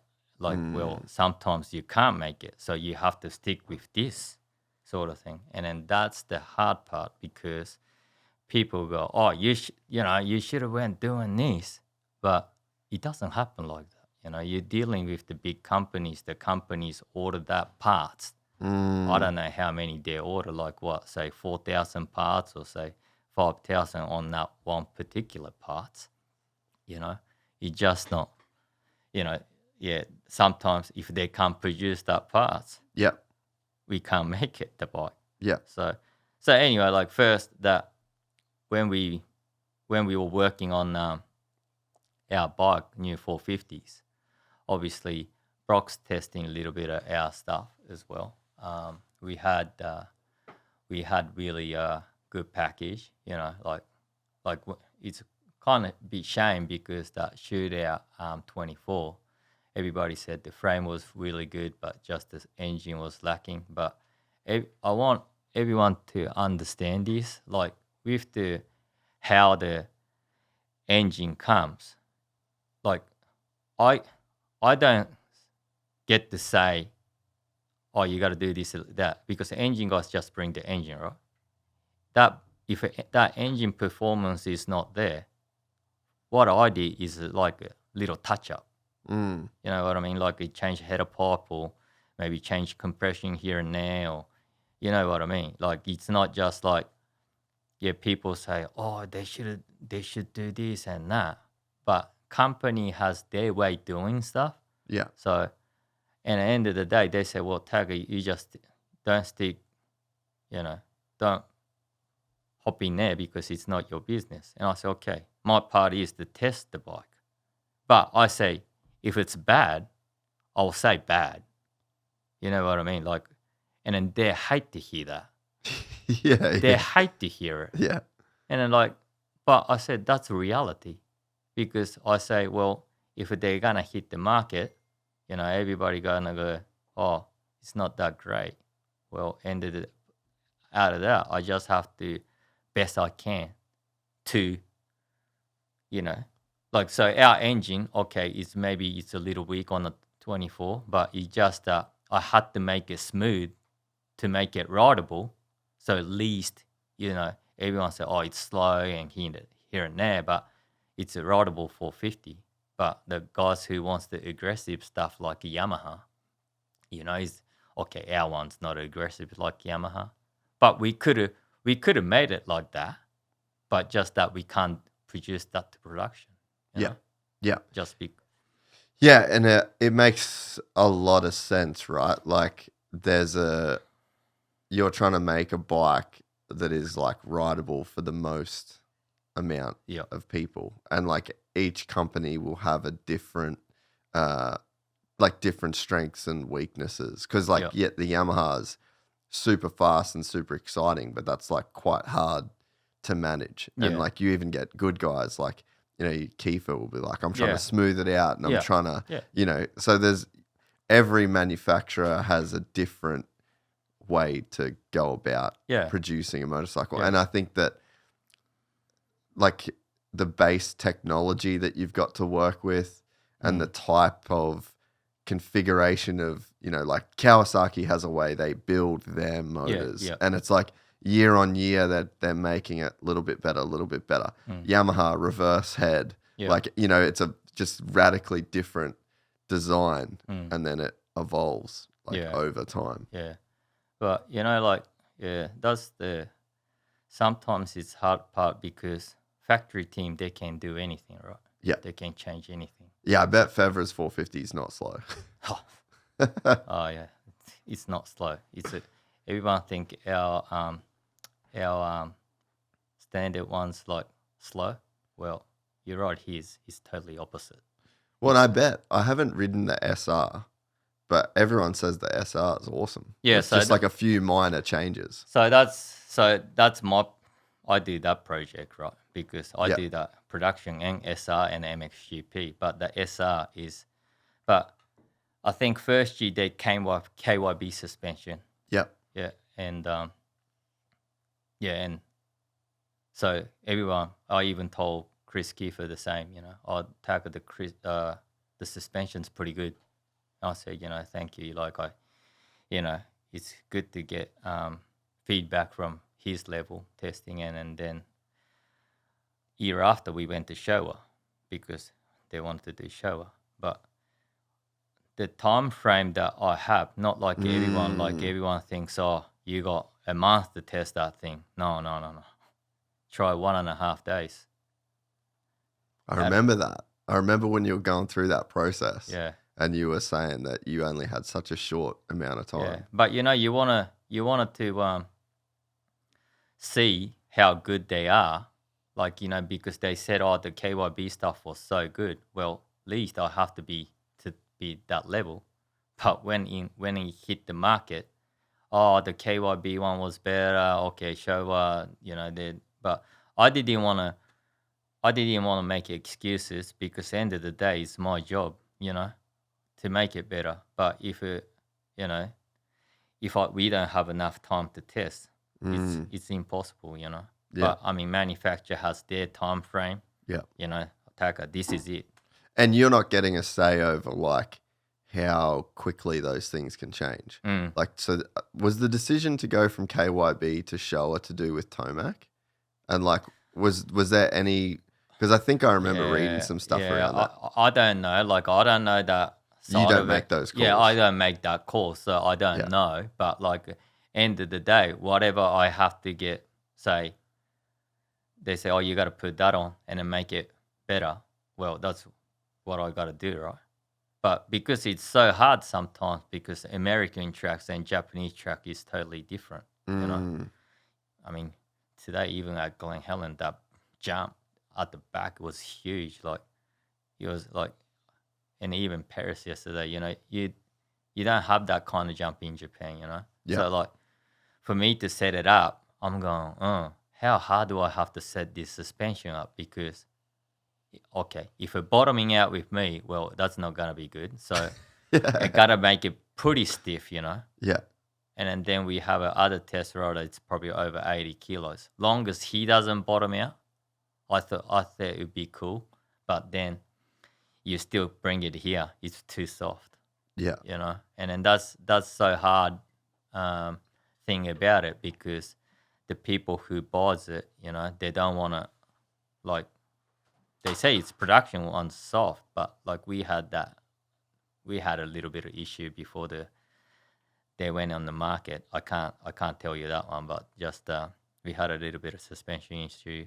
We had to change, so that's why it went soft. The feeling went soft, but yeah, just with the time frame, it's so hard sometimes, yeah, because we wanted to make it better. I don't want to sell the stuff with something not right, But I think, But there's deadlines. yeah.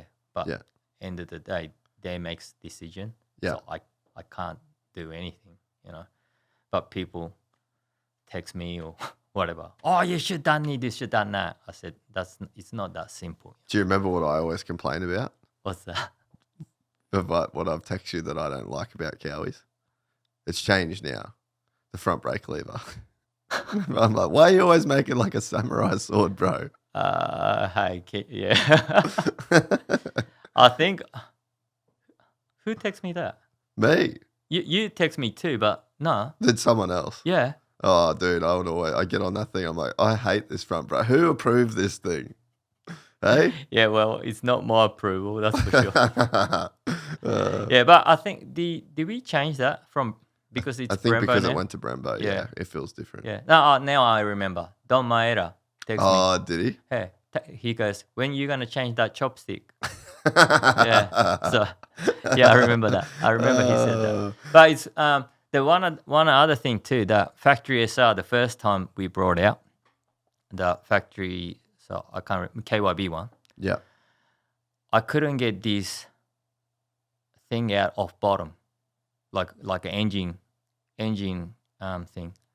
I thought I did pretty good to fix it, and I thought, yeah, no one will notice it, So listen to all the the magazine people. Yeah, they're not noticing it.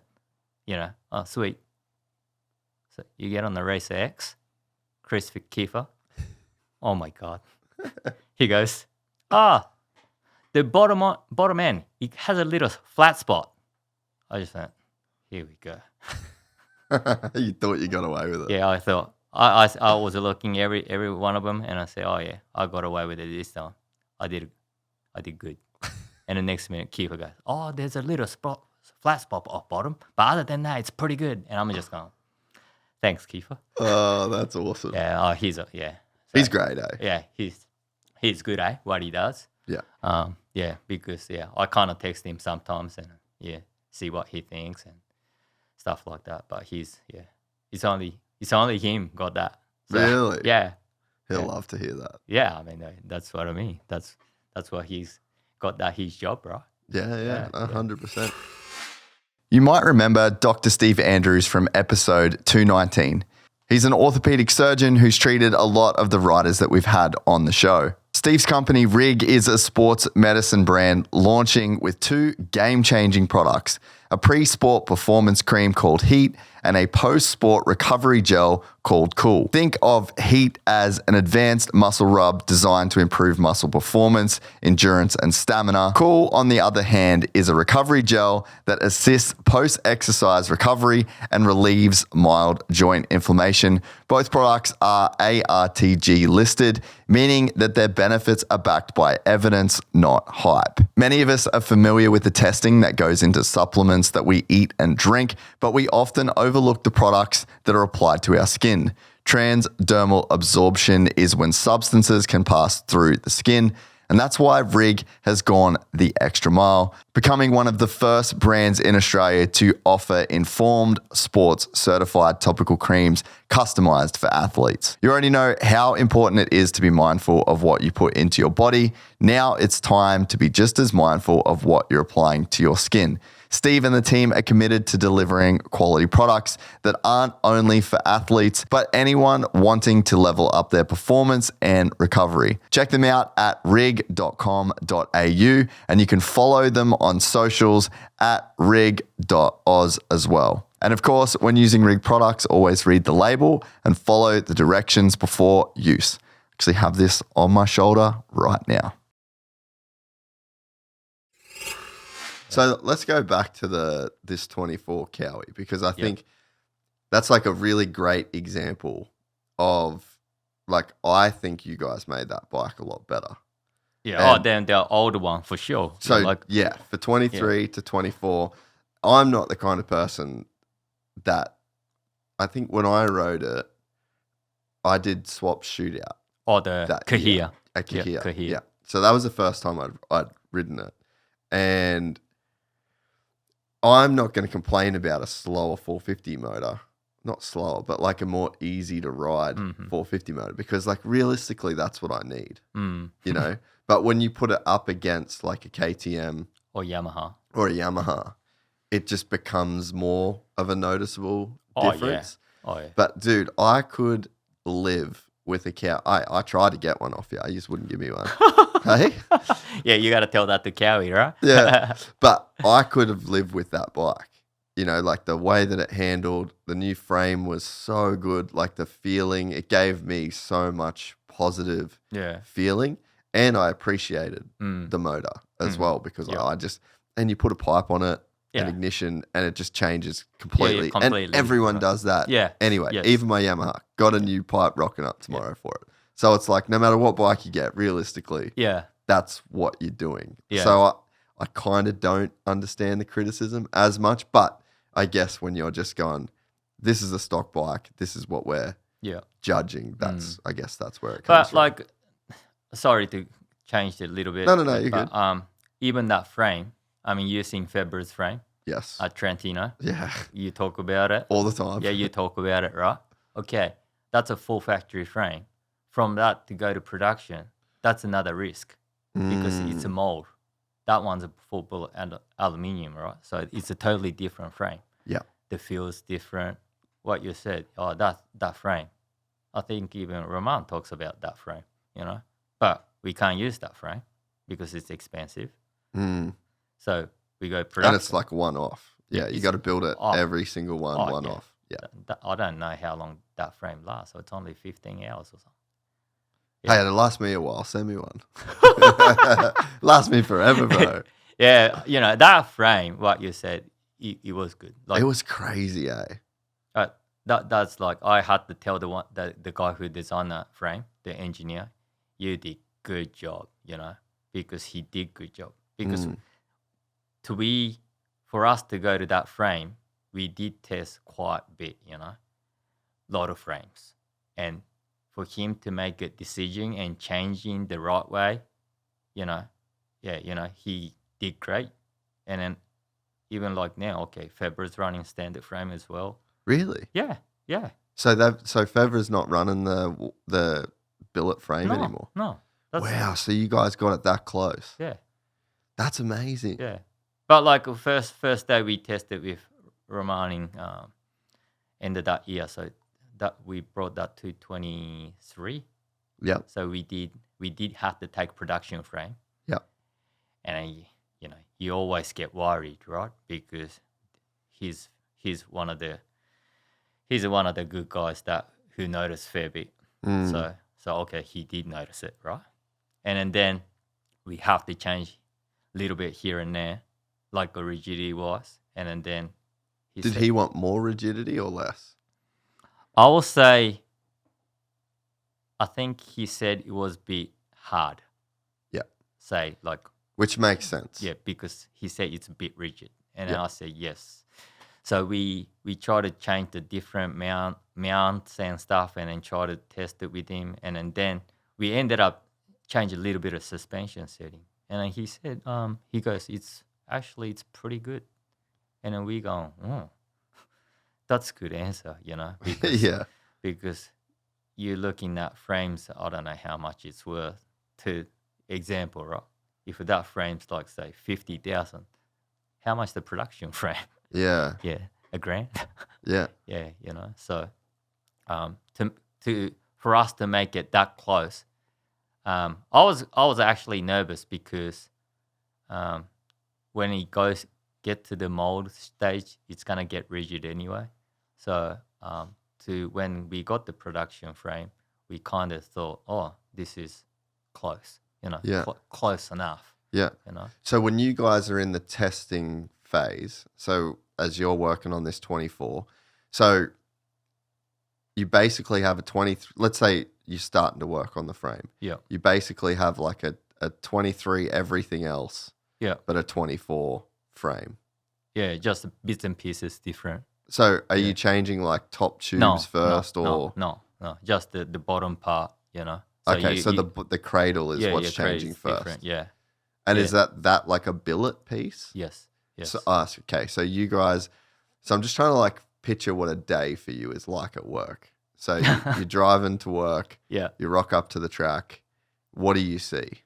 Like that, and there's a new 450 there with the bottom cradle changed. Yeah. And then that's your job to go and ride that. Yeah. Do you have a 23 stock to compare Oh, yes. it to? Oh, of course. Yeah, Yeah. we have like standard bike to compare it, But then the testing process is so long, We have to do this and do this. We got to change that. Is it safe to ride? Just all sorts of things. Like we have to tick it off a few things to get to that stage. So for us, it's a stressful day because sometimes if it doesn't work, because this process for us, it worked really good for that 24 model. But like saying, example, if we're going to try something else, is it going to... Because that's why it's kind of scaring me the most, that are we going to keep... If we try to change from here, you don't know which way it's going to go. I can make it worse from here. The people go, oh, that model was better. I don't want to mention this manufacturer, but it's like that with a different manufacturer. Honda? Maybe other one as well, but KTM? But it's that's not... I'm sure every manufacturer has a test rider, but they don't get to say, or it's that everybody be in the same shoe, Yeah. Everybody be like, it's not their test rider's decision. Yeah. It's company's decision, Yeah. So I think people need to understand, oh, that guy's doing this and that. But yeah, if this manufacturer come up to you and then they say, oh, you got to set this bike up, I guarantee they'll struggle because it's not that easy, because even me now, I've been doing this thing for so long.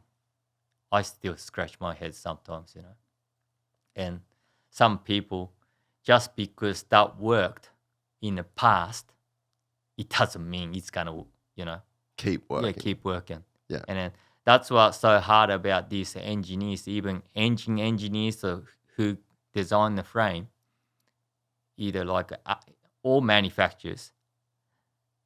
The guys who design it, they're willing to do something, go to make it new stuff. That's the positive one. The guy who doesn't want to do it, it's not gonna go forward. Yeah. They're just gonna stay there. So what I'm trying to say is like, you need to make it. You need to go keep forward. Like even like say frame. Oh, this frame's so good. I say, well, do we need to change this part? They go, oh no. But that part won't work on this. I said, how do you know? Oh, because we did it before. But I said, yeah, that's on the old frame, not on the new frame. Yeah.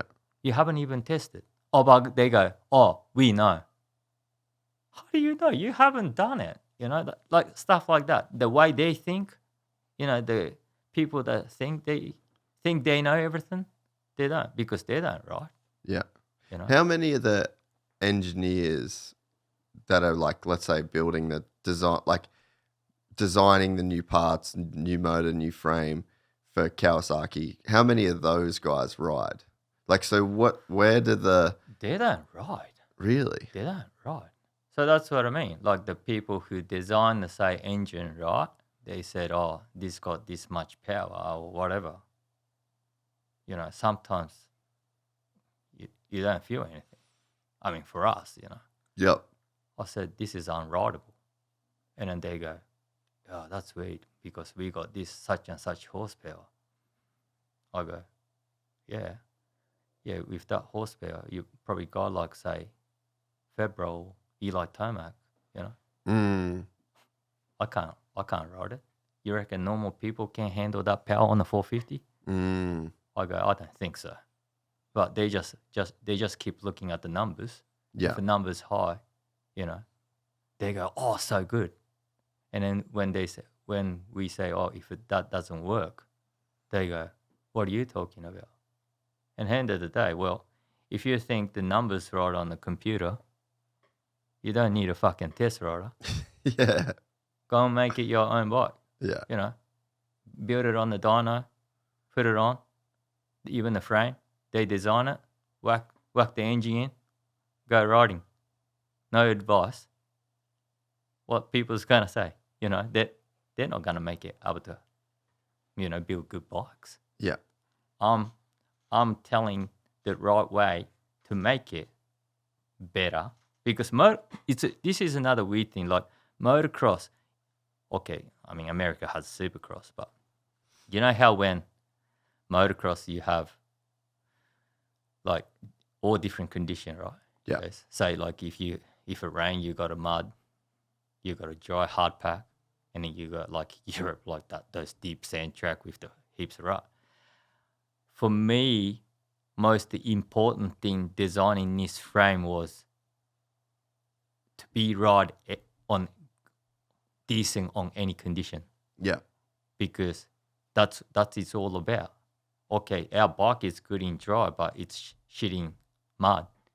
That's the old Kawasaki was bad in the mud. The only guy who probably made that look good was Eli Tomac. Why was it? What makes a frame or a bike not good in the mud? It's just too rigid, the frame, for me. Yeah. Yeah.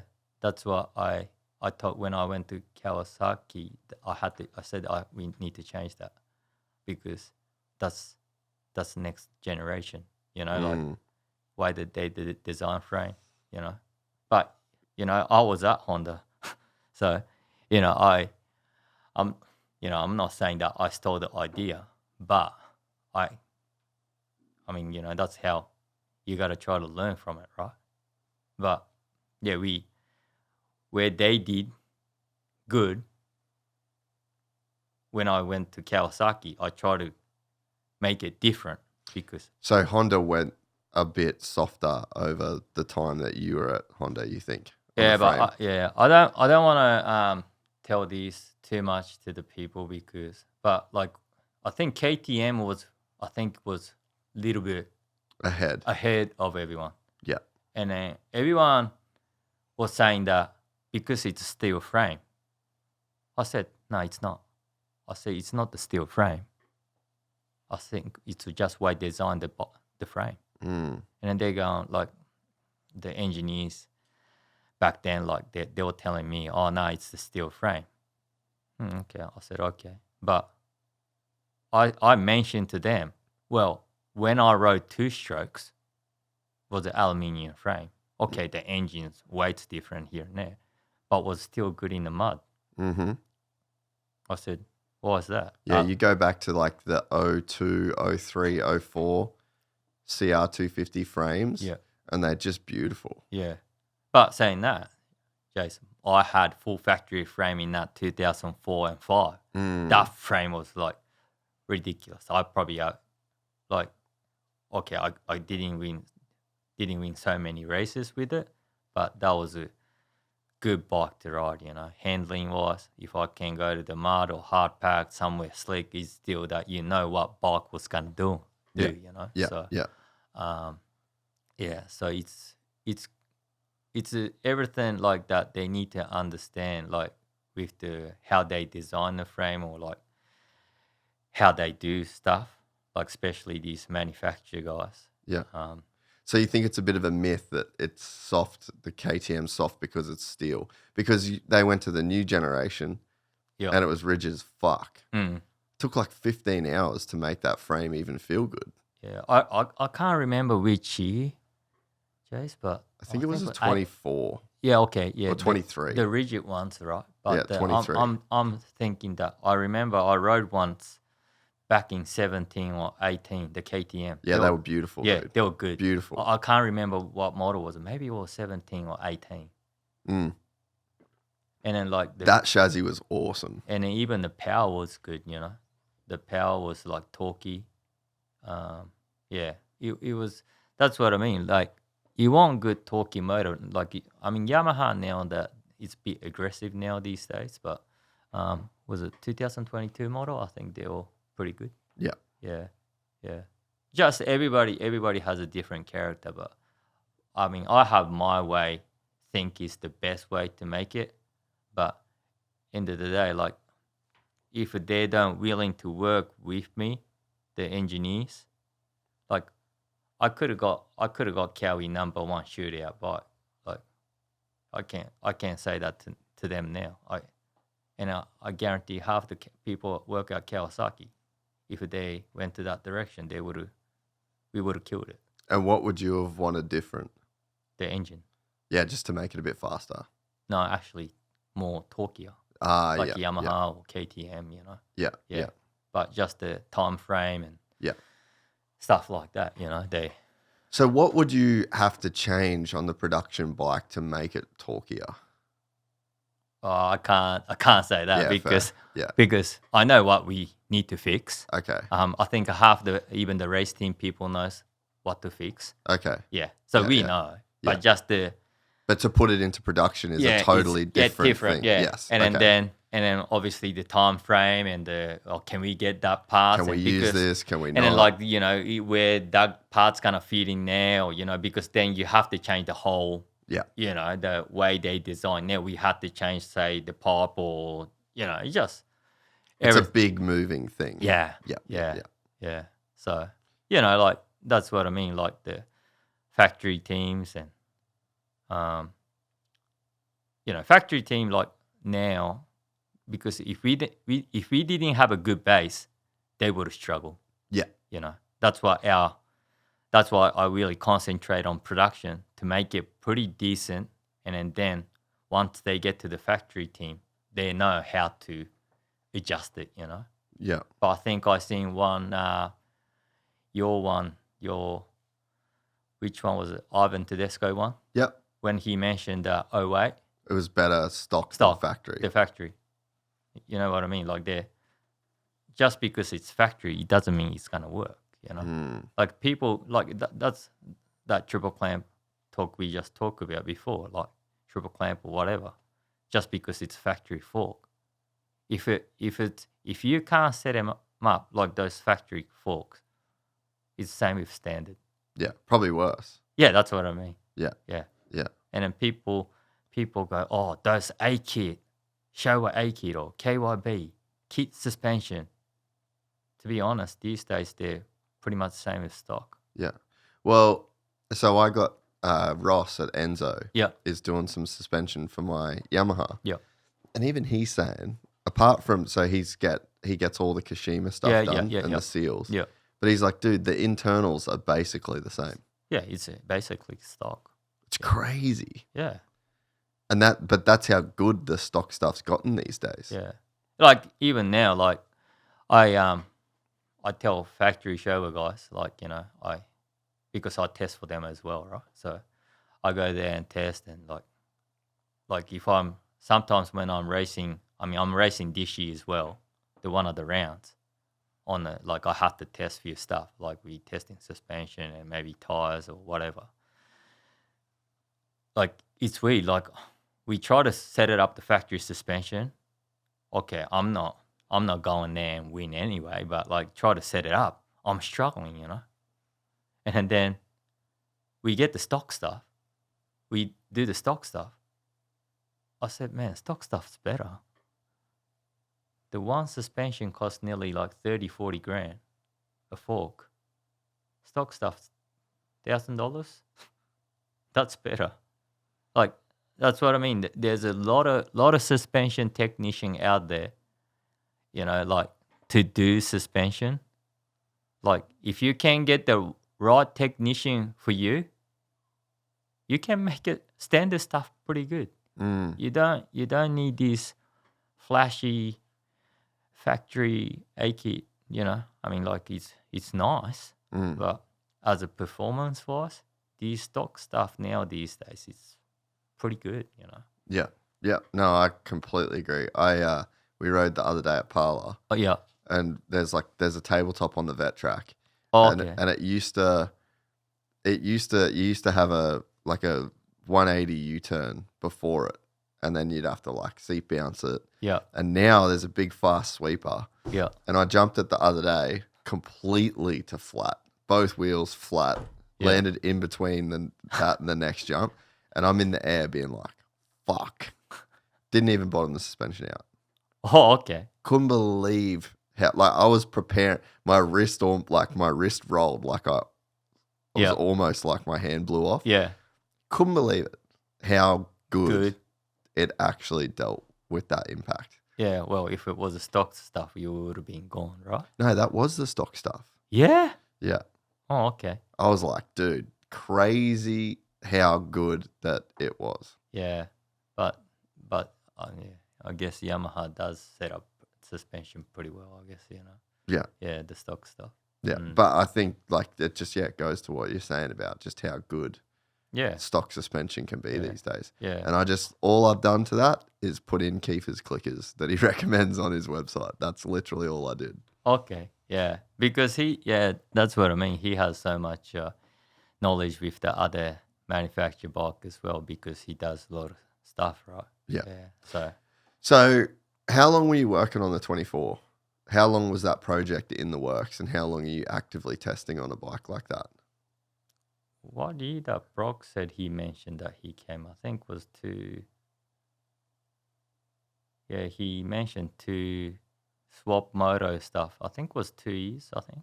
Yep. Yeah. So that's like a normal amount of time that it would take to develop a bike? Yeah, like for a new model. But depends though, you know, what you're doing, you know, like if you're changing whole frame, it would have took longer, you know what I mean? Because we used to have the top part, it was a old one, right? So it wasn't a completely new frame. No, it wasn't complete. So but sometimes you have to be careful because you don't know what's gonna happen, because okay, you use this part the same and then you change that. But like as a rigidity balance, how it's gonna work, you know what I mean? And then on top of that, you got engine as well. You know, like sometimes, like people goes talking about the power of the engine as well. But like I said, we want more power. But I say to the guys, okay, if you guys want more power, but it's no point tires spinning. Yeah, if you can't put the power to the ground. Yeah. Okay, you feel goes, but you know, it just spins and then it's not going anywhere. That's why I kind of try to work it out. Like that's why engine and the frame, the combination is so important because engine can affect the, traction, even the braking, right? Engine brake is too strong, and then you come with the brakes and you just all that, combine it. So you just have to get balance. Like people go, oh yeah, you just whack the engine on that frame. It's not that simple, Yeah. So there's a point where you're saying that you didn't care about the bike, you didn't know about the bike. Yeah. You were just racer. Yeah. What was the process of learning? Were you always sensitive to the bike, or was that something you had to learn over time? My mechanic back in 2008, the one that I won the championship with. Yeah, your own guys, right? Yeah, my guy. He still helped me now. Anyway, he told me when we went from 08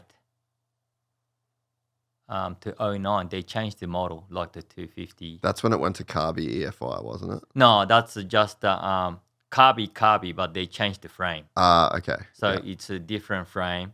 The plastic was different. And everything. And then when we hopped on the new bike, we just struggled.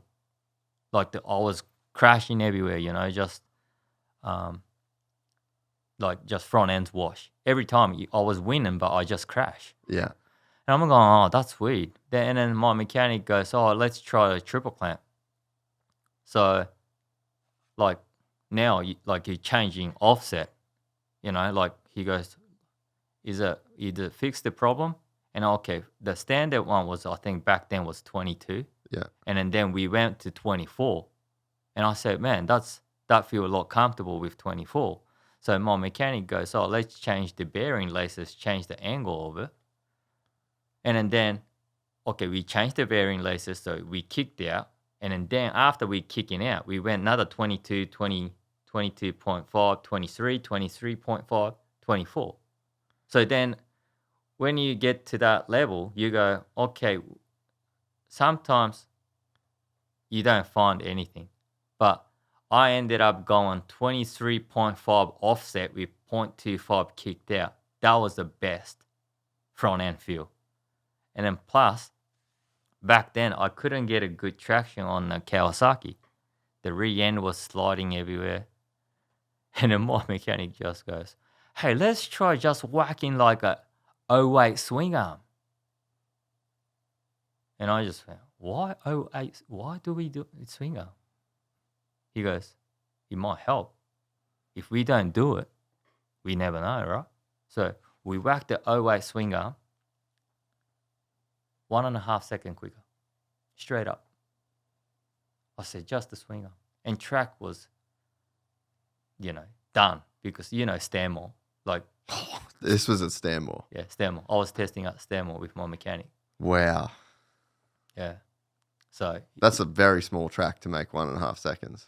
But I think you haven't been there before, back in the day. Back in my days. The track was actually pretty fast and then good to test. Yeah, okay. Because track was a lot bigger than now. Right.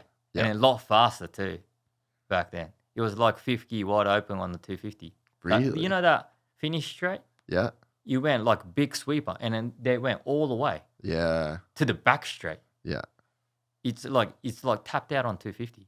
That's how fast it was back in the days, but you don't see that now. No. Yeah. So anyway, he... And so the swing arm was longer? No, actually shorter. Shorter. Yeah, but different linkage. And then we put that on, right? And then we put that on and, obviously made it better.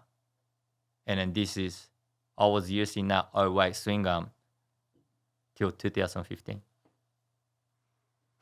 Really? Yeah, so I went to Honda back after that. Yeah. But then 14, 15, when I went back to Kawasaki, I was using 08 swing arm still. No one knew about it because no one would just look at it and then see. You wouldn't know. For me now, what I do, I go to the say MXGP or all the races. I go and walk around and look their bikes, and then just try to find what's the difference. Even say MXGP, the gas, Prado and Guardini, they had different frame, and you know the stuff, and then the people obviously put it on the Instagram and here and there, but I just go and watch even Yamaha or say other manufacturers, right? What they do. What swing arm are they running on the Yamahas, you reckon? I don't know. I don't really look at it, but I know they're running different frame on one of the guys' bike. Huh. With even Prado, he had different frame because you can actually see the engine hanger was different, stuff like that. Even the forks, even the engine hanger, everyone's has a different one. I remember one year when you were there, Trentino. Yeah. 3 riders had every single one of them had different engine mount. I'm going, whoa, but that's what they like, right? They all want a different feeling. Yeah. So, but that's interesting. Everyone has that different feel. Yeah. That's how they adjusted. That's what they like. So, no, it's good. And so that 2008, would you say that's the first time you ever got really into changing something on the motorcycle to make a difference? Yes. Did you get obsessed with it? Or did you, because now you're at the top level of your field of testing, you're developing the motorcycle that I would buy.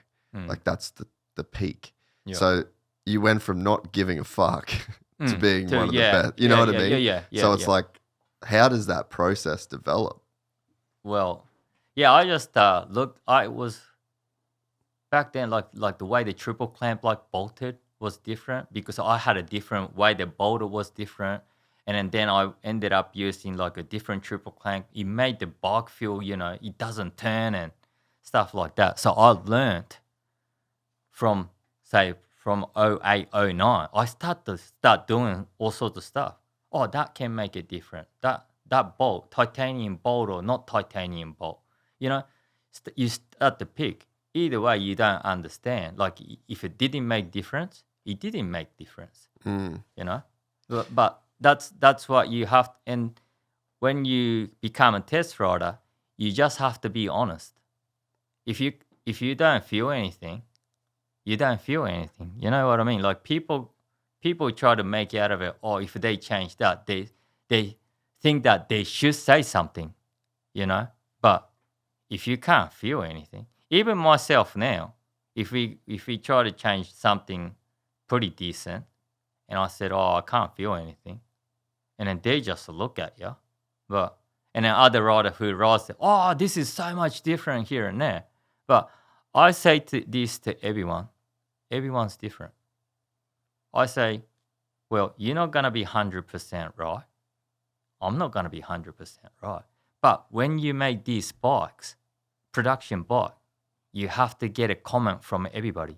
And split the difference. That's what good bikes it's all about. Because if you say one say good and then one say it's bad, that's which way do we go? But if you can if this guy goes, oh yeah, I can come to there, oh yeah, I can't come to there, that's okay. That's should be okay thing, right? Because sometimes people, okay, say engine, oh yeah, this guy said, okay, the Kawasaki or whatever, the Honda, they said, top end, we got so much power. Because I don't listen to what they did. If they say the power was 60 horsepower on this head, I don't ask how much you got. You don't want to know the numbers. I don't care. Feeling, I don't care. I don't care which way, because end of the day, because that's my job, what I feel. So I don't need to look at the data. I don't need to ask for stuff. Long as what they changed. If they said, hey, Taka, we put different piston in there. I don't know if it's a high comp piston or, I don't need that. But I just need to know what you changed. So I understand, But that's how I have been doing this last 8 years now, because you just have to be honest with that your feel, because that's how I think should be, Because if the guy was telling you, oh, this is our data, and then if riders say, oh, yeah, it's like that. Well, you don't need a test rider. I just said before, you don't need a test rider. Yeah. Because everyone has a different feel. Yeah. Because everyone's heart's different. Way they open the throttle is different. The weight transfer is different. So when you're all right, so let's say you change triple clamps, right? It's a common thing for people to change. Okay, yeah. Are you trying to focus on one turn at a time? Are you trying to think about the whole track overall, or what's your process? Whole track. Okay. Whole track. Just not on the one corner. Whole track, because I felt good there, and then because end of the day, just because good on the one corner, it doesn't mean it's gonna be good on the next corner, right? So I just try to do overall balance. Yeah. Because when you change your offset, you obviously the way the fork goes through different, the rear can change the way that it tracks. So you just have to be careful. And then sometimes especially offsets, because people feel different. That's another problem. If you say go from 22 and 23, okay.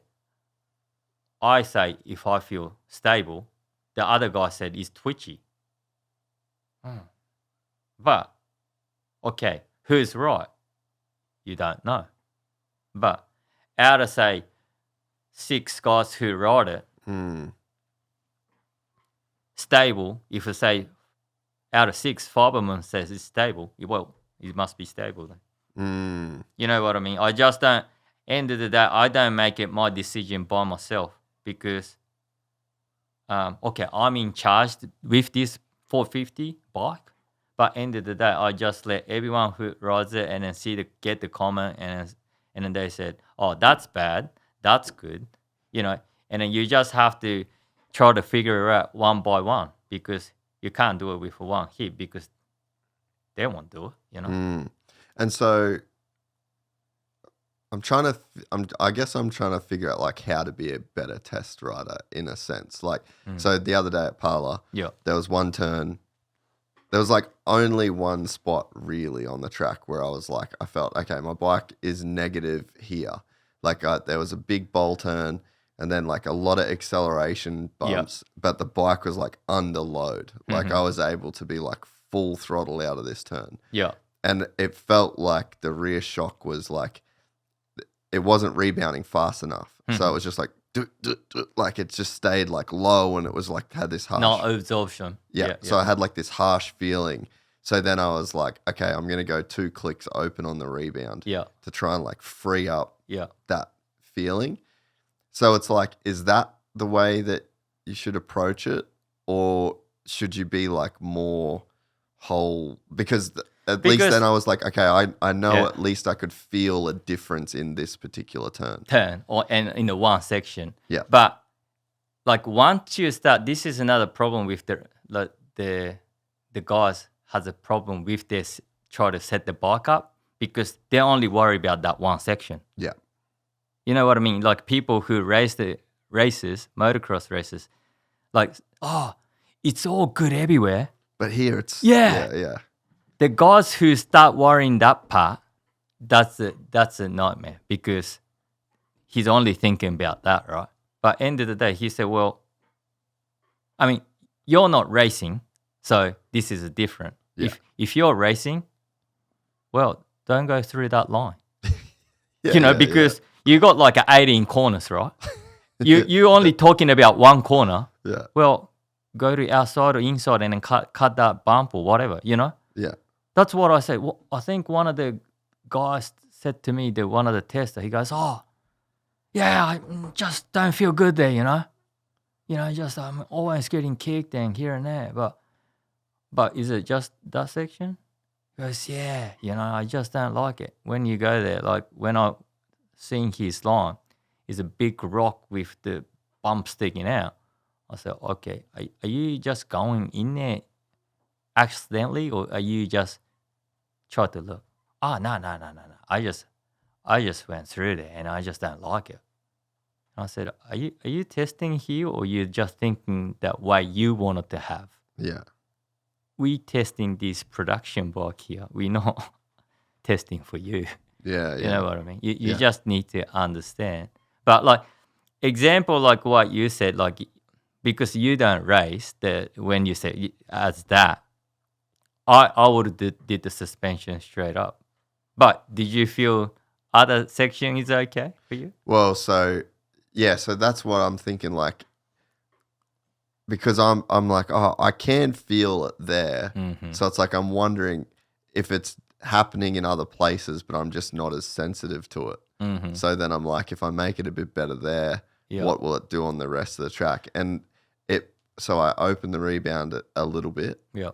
and it did feel better there. Yeah. But it felt different on the rest of the track. Yeah, because then I because bike's high, and then like because if you make it out of rebound, because bikes sits a little higher. Yeah, it then, felt like it was higher in the rear now. And then you coming into the corner, the front end feels different, stuff like that. Yeah. But I think so sensitive with the bike these days. Like even with the where you have either you have a squat set up or it's everyone's different, right? So I think if you find it where the right spot is, I think that's what you need to where you like the balance of your bike, Yeah. I think that's what people need to do it first, because if you don't have that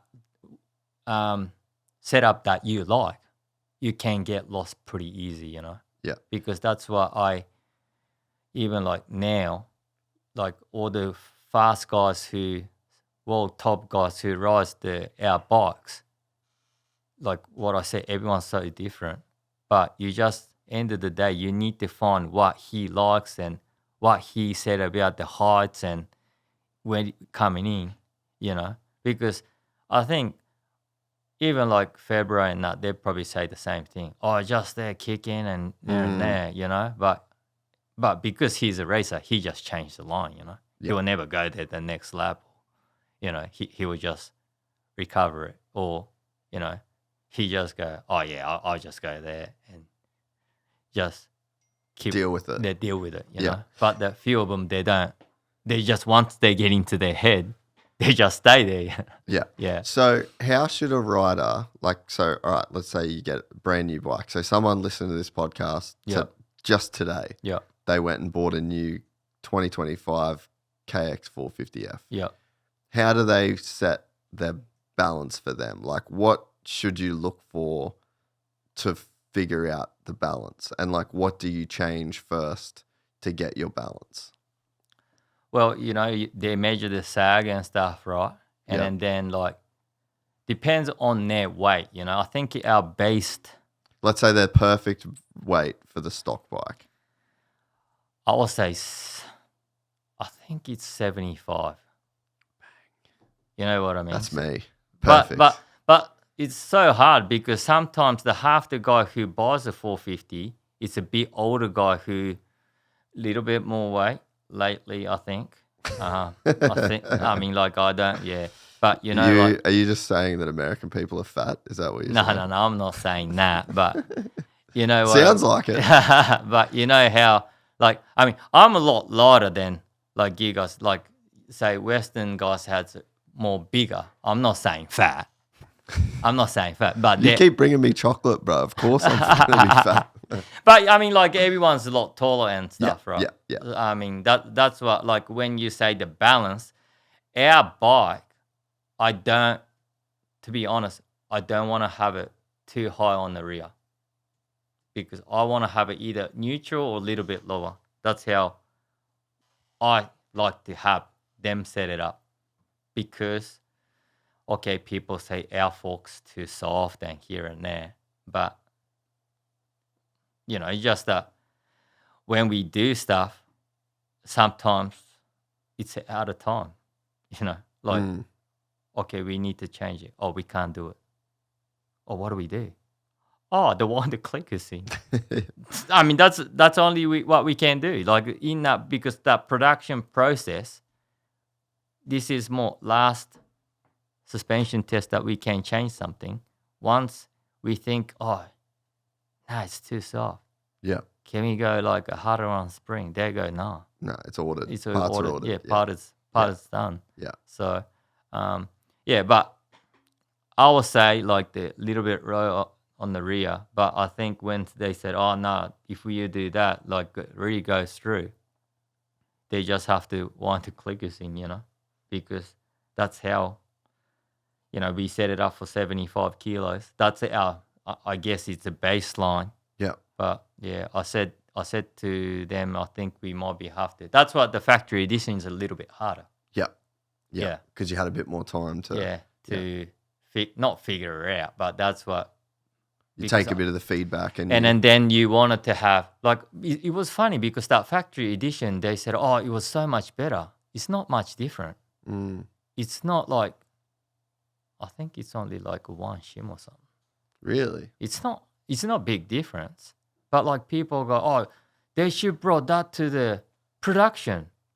Yeah, but it's not that much different. But, But I just have to make it noticeable step for the public. Okay, you're buying a little bit expensive SR bike. They need to notice something. Yeah. Even just say they got Pro Circuit pipe on it. They hop on it. Oh, yeah, it's good, Even the suspension. Oh, yeah, this is has more hold up. So that's what. But I don't have time. Yeah. Okay, yeah, Taka, you just have to finish in, say, if it rains, it did rain when we were testing. So you almost lose a day. Oh, that's what I mean. Yeah. And then at the end of the day, hey, this is our deadline. Yeah. We need to finish it off there. So that's it. And otherwise we can't do anything. So then once you got the SAG, what's like the next step that you should go? Like if a guy is trying to like test his bike and get the feel, like get it set up for himself first. Yeah, well, for him first, just for me, like what I would do, like I'll say, I will say like how they way react the suspension, because if you say if it's too low on the back, the bike doesn't. You say, oh, bike's not turning. Well, you probably have to come up then, But then you can putting the forks through. You just have to combine it to find the right place. But I don't think they'll be able to do that because some people who buy it, they don't understand the concept. Yeah. So I think that's the hard part. But when you say like, I think it's a bit, if I was there with someone I can't advise them, oh, you should try this and that. But when people say, oh, you should try this and that, I won't be able to like, You like need to see. Yeah, case need to by see. case. Because it's by case because everyone's different. Like, Yeah. So if you rode Kawasaki and I came out to you with the track, oh, we should do this because I'll probably ride it and then see what you think. And then I can try to feel that where you think it's bad, That's what I try to do with the older guys, Gypsy gang, listen up. If you are into motocross or woods racing and you're looking to sharpen your skills, become a faster and safer rider, then pay attention. Down in Greenwood County, South Carolina, there's a spot built for serious training and it's called the Shoals MX and it has everything you need. We're talking 6 tracks to replicate all kinds of riding conditions, a full-size outdoor track, a supercross track, a clay track, a night track, a woods loop, and a Loretta Lynn's replica track. They've also got 42 RV hookups and a full gym on site to keep your body dialed in too. If you are serious about becoming the best racer or rider you can be, then this is the place. Check out Shoals MX and tell them you're a member of the Gypsy gang.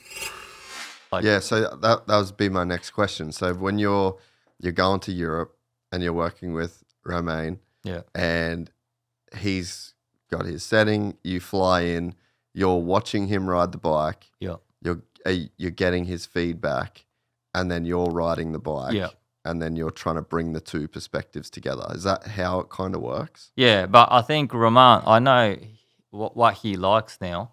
Yeah. So like we don't like. I let him test first with the shower guys, and then I hop on it, and I said, oh, this is like, because sometimes you ride with last year's setup, and then just compare it, and then okay, yeah, this is better, but like because Romain's so he's another good tester. He know what he wants. Some of the riders, they don't know what they want. They go all over the place. They go, oh, we want that, and then next minute they change that, and then like that, But Romain's not like that. What he wants, like that's what he wants. So it's really easy. But like, okay, my speed is not good, but like I said, say one section on the track, if I try to go fast as he does, I can't do it for a lap, And I said, oh, yeah, I think we were testing suspension last year. Our comment was similar, but this roller section we were going, I said to him, you feel like, is a kick in there? And then he said, no, it's not kicking for him. But for me, because my speed is too slow, it's, I'm not pushing the bike because the way he hit the speed so fast, but the time I hit it, the box comes back. And it's coming up. Yeah. So, but you need to notice that. What he's saying, I'm going, why he's saying that? Oh, because I'm going slow there. That's why before it comes up, he goes through that bump. Yeah. So that's what you have to think. Yeah. And then you just I just need to understand. Yeah. Because otherwise, I'm not going to say, long as he's happy with, that's what we obviously think. I'm not going to go say, hey, you're going to change this and that, But sometimes when we test parts, like I have to pick from few the parts, right? Example, we have to change few pipes and to match it. He said, oh, I'll choose. So I'll put it on the comment. Oh yeah, this was good. I guarantee he will choose that. He choose the other one. I'm going, you really? Because, yeah, this was so much better. But then he start doing his moto. He goes, no, that one felt better when he's doing the moto. So that's a way I look at it. Okay, maybe it's good for first 2 laps, but when you start to do a longer runs, he said, "Oh yeah, that," and I just, oof, yeah, because I was telling the boys, like 100%. I was telling my engineer guy in Japan, 100% he'll pick that, and then he picked that other one. I went, I just look so stupid, but yeah, he ended up going that one, so which is okay, longer, yeah. So you'll ride and you're making this like collaborative process with him. Yeah. What's he looking for out of you, do you think? Like what's if he knows what he wants, like what is he gaining by having you there? Oh, just because obviously I made this bike, right? Because the first test that he rode that new bike, I was there from beginning. But like he kind of trusts me in a way I do stuff. Okay, I'm not fast as him. Like I'm no way that I'll ride like him. But it's just that I just need to think that something that works for him, I said, oh, we should try that for him, because those guys, it's like not like MotoGP, you racing about 0.5 a second, but if we can gain even a little bit for that 35 minute, it's win for us, I mean, long as he can keep consistent lap time, and if he feels comfortable, if we can gain it, that's what I'm looking for. Long as he's feeling right, he's happy with, I try to help him in a way, and then like in the races, like now that he's in that streak, he doesn't want to change anything. Long as the bike feels the same, you know, he's happy. Like, yeah, you know, I kind of say text him like maybe once a week, or because the races every week. Yeah. I text him. He seems to be really happy with the bike. And then now, obviously, I mentioned that he's got the red plate, you know, and he is riding good, you know. Yeah. Out of 7 rounds, he finished 6 podiums, you know, and a 1 win already. So, you know, it's just that to have us there, like not just myself, the engineer guy that come with me, you know, like when we there, like we try to work with the team, what we can improve, or, you know, what's the next step for us. You know, we still have few issue with it, but, you know, we not try to change too much for Romain because, you know, he's in that zone and then he's happy. Yeah. Yeah. But we have a Jonas and the new 250 guy as well. You know, Jonas just came back from an injury. He had a concussion at round 4. So, I mean, I think I got to ride his bike because he wanted to have a little bit of different character on the bike, the engine side of it. So we went there and I had to pick a few different parts.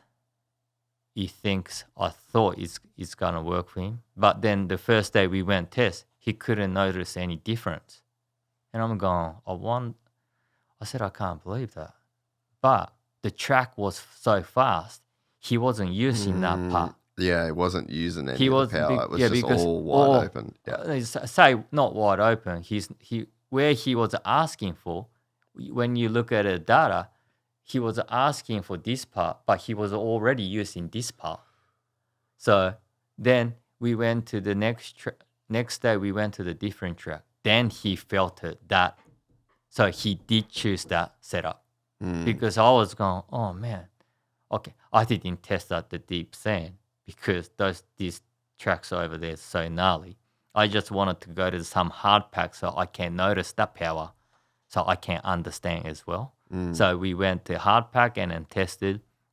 Yes, it's good. I can ride it with the higher gear everywhere. I think this is what he after. And then next day we went to that track and he goes, no, I can't feel any different.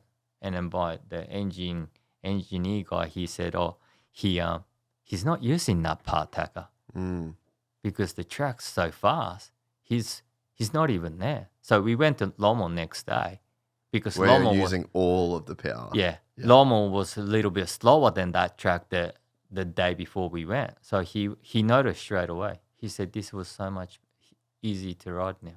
And you know, when you hear that, you get, you know, a little weight off your shoulder because you're there to help them out to make it better, you know. I mean, sometimes we can't make a big step, but, you know, long as we can make a little step and then moving forward, that's an important thing, you know. Yeah. What do you, like, can you visibly see bike setup now after all these years watching, or do you get more from feeling riding yourself? I just need to ride it.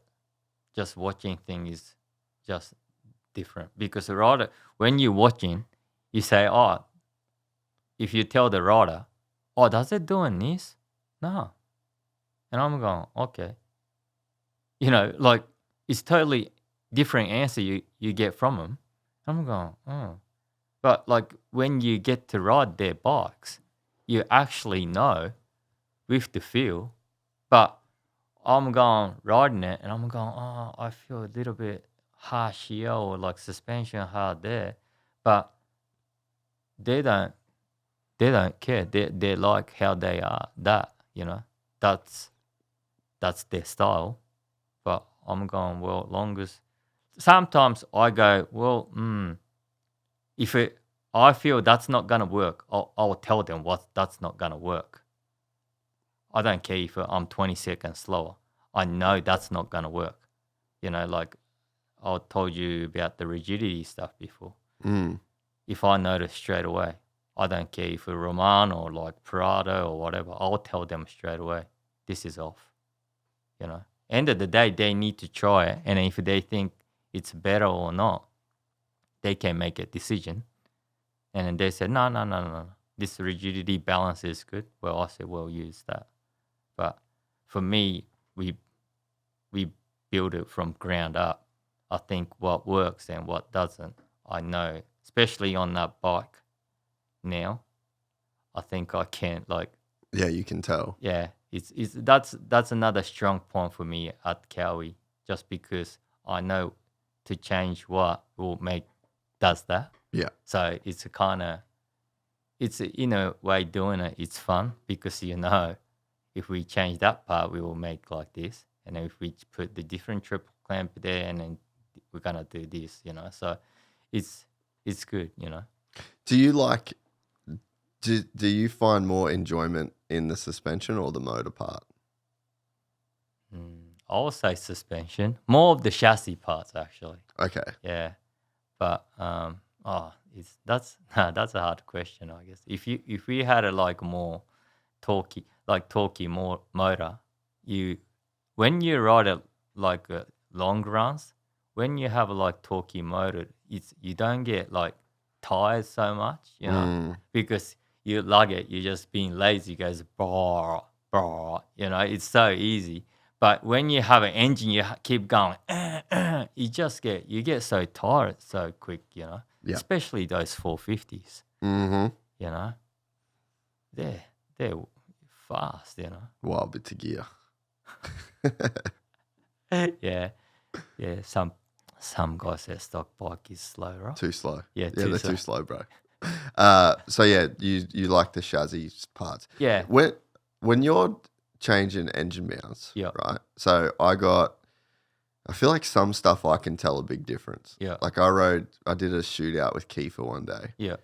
Or it was not a shootout. It was he had a built 350 and a stock 450. Yeah. And we had to do a lap time. Yeah. And I can't remember which bike it was, but I came in and I was like, are these bars way shorter, narrower? Yeah. And he's 1 mil off each side.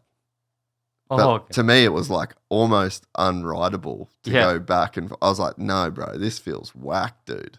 Yeah. And he's like, that's crazy. No one else even commented on that. No one felt the difference. But to me, it was the biggest change of both of those bikes. I didn't even feel like the same thing to me because of how different that The was. 1 mil made. Yeah. Yeah. Yeah. But you put some engine mounts on my bike. Yeah. You don't notice it.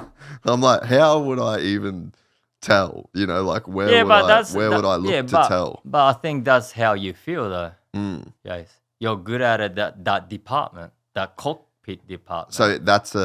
So you think that's common? Some people can feel something. Yeah, that's other what I people mean. Can't. But that's what I mean. But that's the honesty, right? Yeah.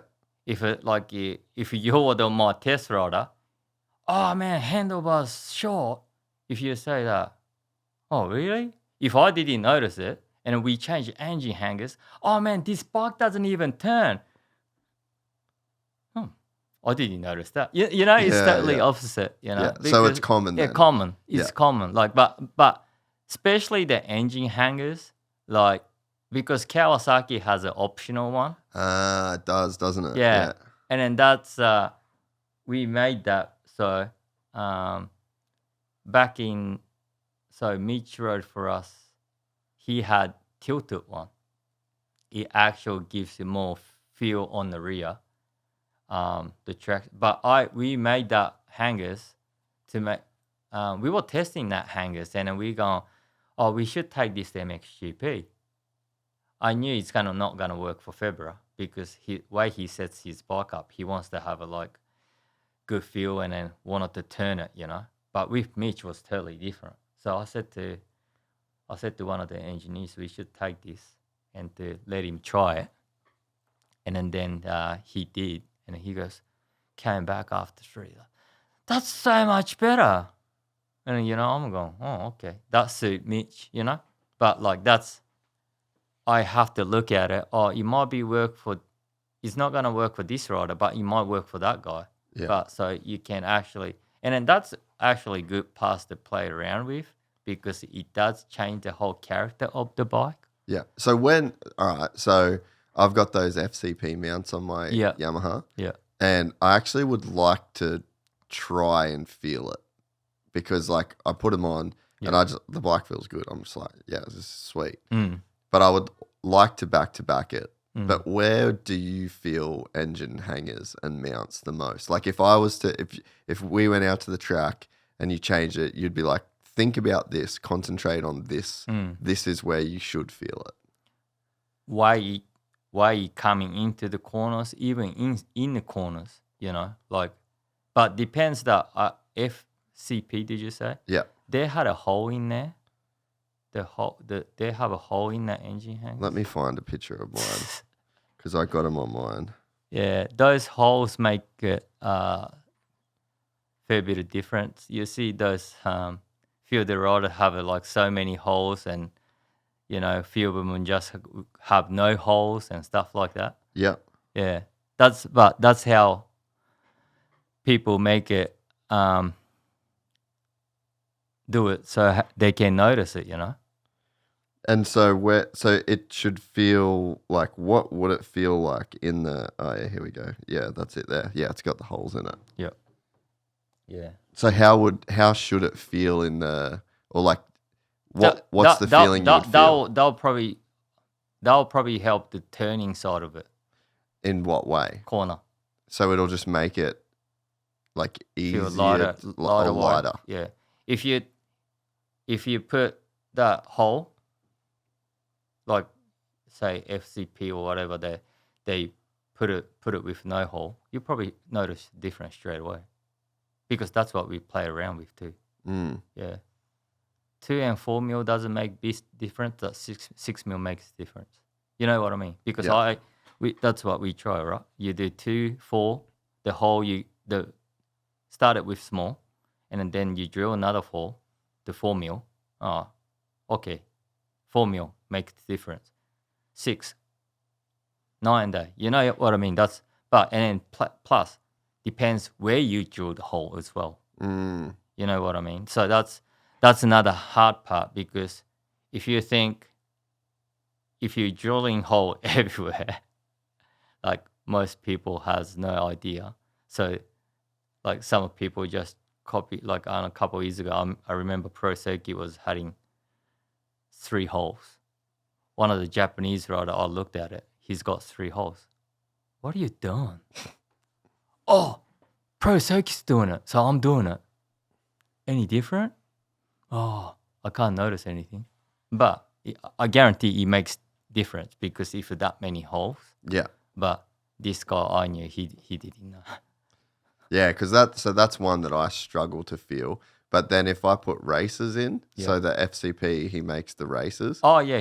So the Honda, I had races. I got the 25 Honda. We're doing a build on it right now. Oh, okay, yeah. And stock, wasn't a fan of like the way that it would turn. Yeah. I just would feel like it would just oversteer all the time, just constantly knifing in the front. Yeah. Wasn't comfortable, didn't trust it, and I felt like I couldn't use my body to turn the bike. Yeah. Like I would be like turning the handlebars and not having a lot of trust or feel there, right? Yeah.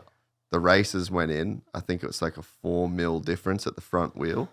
So maybe 0.5. I'm not sure what. I'll say, yeah. I don't think would be quarter tank. If it's, I'll say, depends. Like,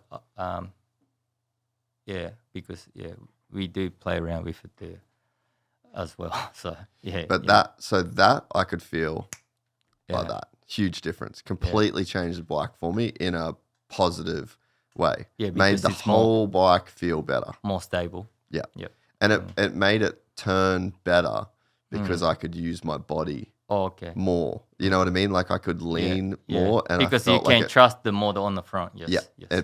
Yes. I wasn't worried that the front was going to wash when I actually leaned into turns, you know, and it just felt like I had, and it also felt like the weight was behind the front wheel. Yeah, because not over the front wheel. Yeah, because it's only lean out, you know. Yeah, but I think that's lately the faster the guys who does that, you know, because the top guys, they do that, So they want to get more stability, with the chassis. So depends on the rider, but it's weird. Like one people might go to that direction, and one of them don't go to that direction, but they even come up closer, and then you go, how do you ride that? And it's probably, it's just different riding styles, probably, like some guys probably just want way less. Like you think about like a Verstappen in Formula One, they say that he just wants the car to be like a razor blade. Yeah. But for some people, or Alex Albon described it as like, when your mouse sensitivity is up on the, where it's like Max wants 1 million sensitivity. Whereas normal people, like they couldn't aim, like let's say you're playing Call of Duty or whatever, like they just couldn't, there'd be too much, they'd be going everywhere. So I guess maybe that's what trail could do in a sense, is like some guys just want that sensitivity for like very minimal input. And maybe I've figured out that I want to be able to like use my weight more, Yeah. But I think with the like offset and races, I think if you can get the right one for for you, like saying people who's buying a bike and then try to set it up, when you get the right one, man, it feels so good, Yeah. But like that's another hard part, because like you cannot buy these factory parts, but these factory parts you can. The offsets these days, you jump it from 21 to 22 or whatever, right? Back when I was riding for the factory team, it went by 0.5.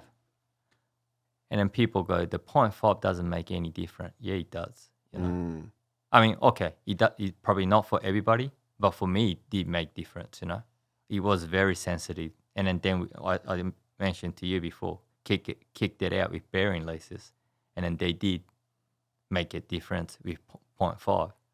End of the day, it's a lot of work, but that's your race bike, right? Yeah. Yeah, you just have to find the right spot. Yeah. And so in all of this, Yeah. when you went from a guy that, didn't ever do any of it to then 2008, you kind of started working on, changing things. Do you think, like, would you say now that you are a very sensitive rider to feel, and you kind of just like found this out about yourself, or did it develop over time and over the years you've got to be a better and a better test rider? Yeah, it's just over time, I guess, Yeah. Like some of the people, like say even Brock, he does a lot of testing for us. He's very sensitive. But I feel Brock is kind of close to me, because every time we comment to each other, we kind of get this similar place. Yeah. And then he can ride a lot faster than me, so it's good to get his feedback. He's been really helpful for me, like the last say 2-3 years, and then he's good that he's doing racing side of it. But when we need him for production, he come and help us out as well. But he is another sensitive guy. And then I think he's maybe 10 years younger than me as well. Yeah. So with his age, when he has that kind of knowledge, it's really good. But I just feel, just the time that I rode, Jase, just the amount that I ride, the more that I get sensitive, you know what I mean? Like, because sometimes when you do an engine test and then you only go like through start straight and then turn a corner and jump. Oh yeah, this is not gonna work. That's how. But you still ride 1 or 2 laps because But like I go, like say start straight goes ba ba ba, and I'm going. You're like and then when you go and it goes, this is not.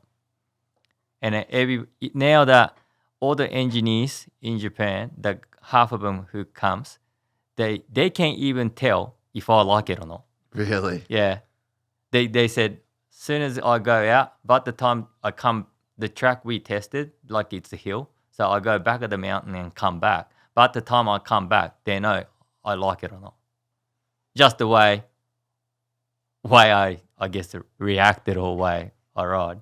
Because one of the guys said, "Oh, when you like it, you never come back." Yeah, you just keep riding. Yeah. Because it's fun, right? And then when you don't like it, I just do 1 or 2 laps and come back and this is not working for us. Let's move on. You know, when was the last time you rode QMP? Oh, good question. 215. Yeah, you know how you have to like leave the car park and then you got the goat trail. Yeah, trail. That you go, yeah. and then you go all the way up to get into the back track. Yeah. When I did my 350 build, I was like, I want to get some twin walls, Renthal twin walls. I'm like, this looks sick. Like I like that look. Yeah. I rode up to the trail to get into the track, and then I rode off the track and back into the pits. Change the bar. And I took the crossbar off completely. Couldn't, literally hated it. No, I didn't even do 1 lap, but I could feel through the handlebars how stiff and rigid that it made it. And I was like, I'm not doing this. I didn't even do a lap of the track. Yeah, but that's so funny. You remember the old rental bars with the crossbar? Yeah. So not the twin walls. not the twin wall, the normal one. The ones that used to come on the stock. Yeah. Yeah. Those not fab bars or just the normal one, right? Yep. I couldn't even ride with those now. Really? Yeah. And then when you look at it, they're skinny, just with the crossbar.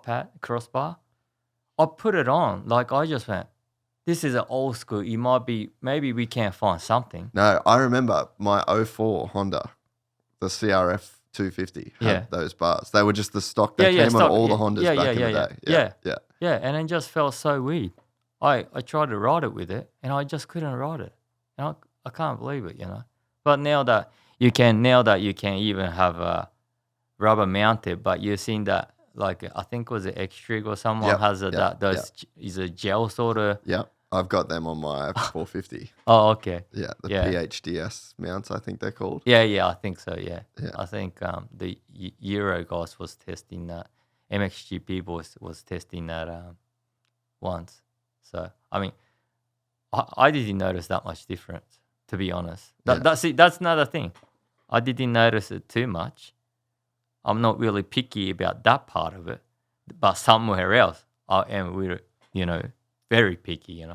So, it's just cool how I guess everyone can feel different things. One of my best mates, I tell a story all the time on the podcast. I would love one day to take him to Japan to do some testing with you. Yeah. Because he's like actually a psycho. Like, he can feel literally everything. He's 50. Okay. And he fucking rips still. Oh, okay. But man, he would measure his bars forward or back to like the millimeter, dude. And if you would put his bar forward or back 1 millimeter, bike's unrideable, can't ride it, like would pull straight back. We used to fuck with him all the time, dude. And he'd sit on his bike in the pits and be like, nah, you moved my bars.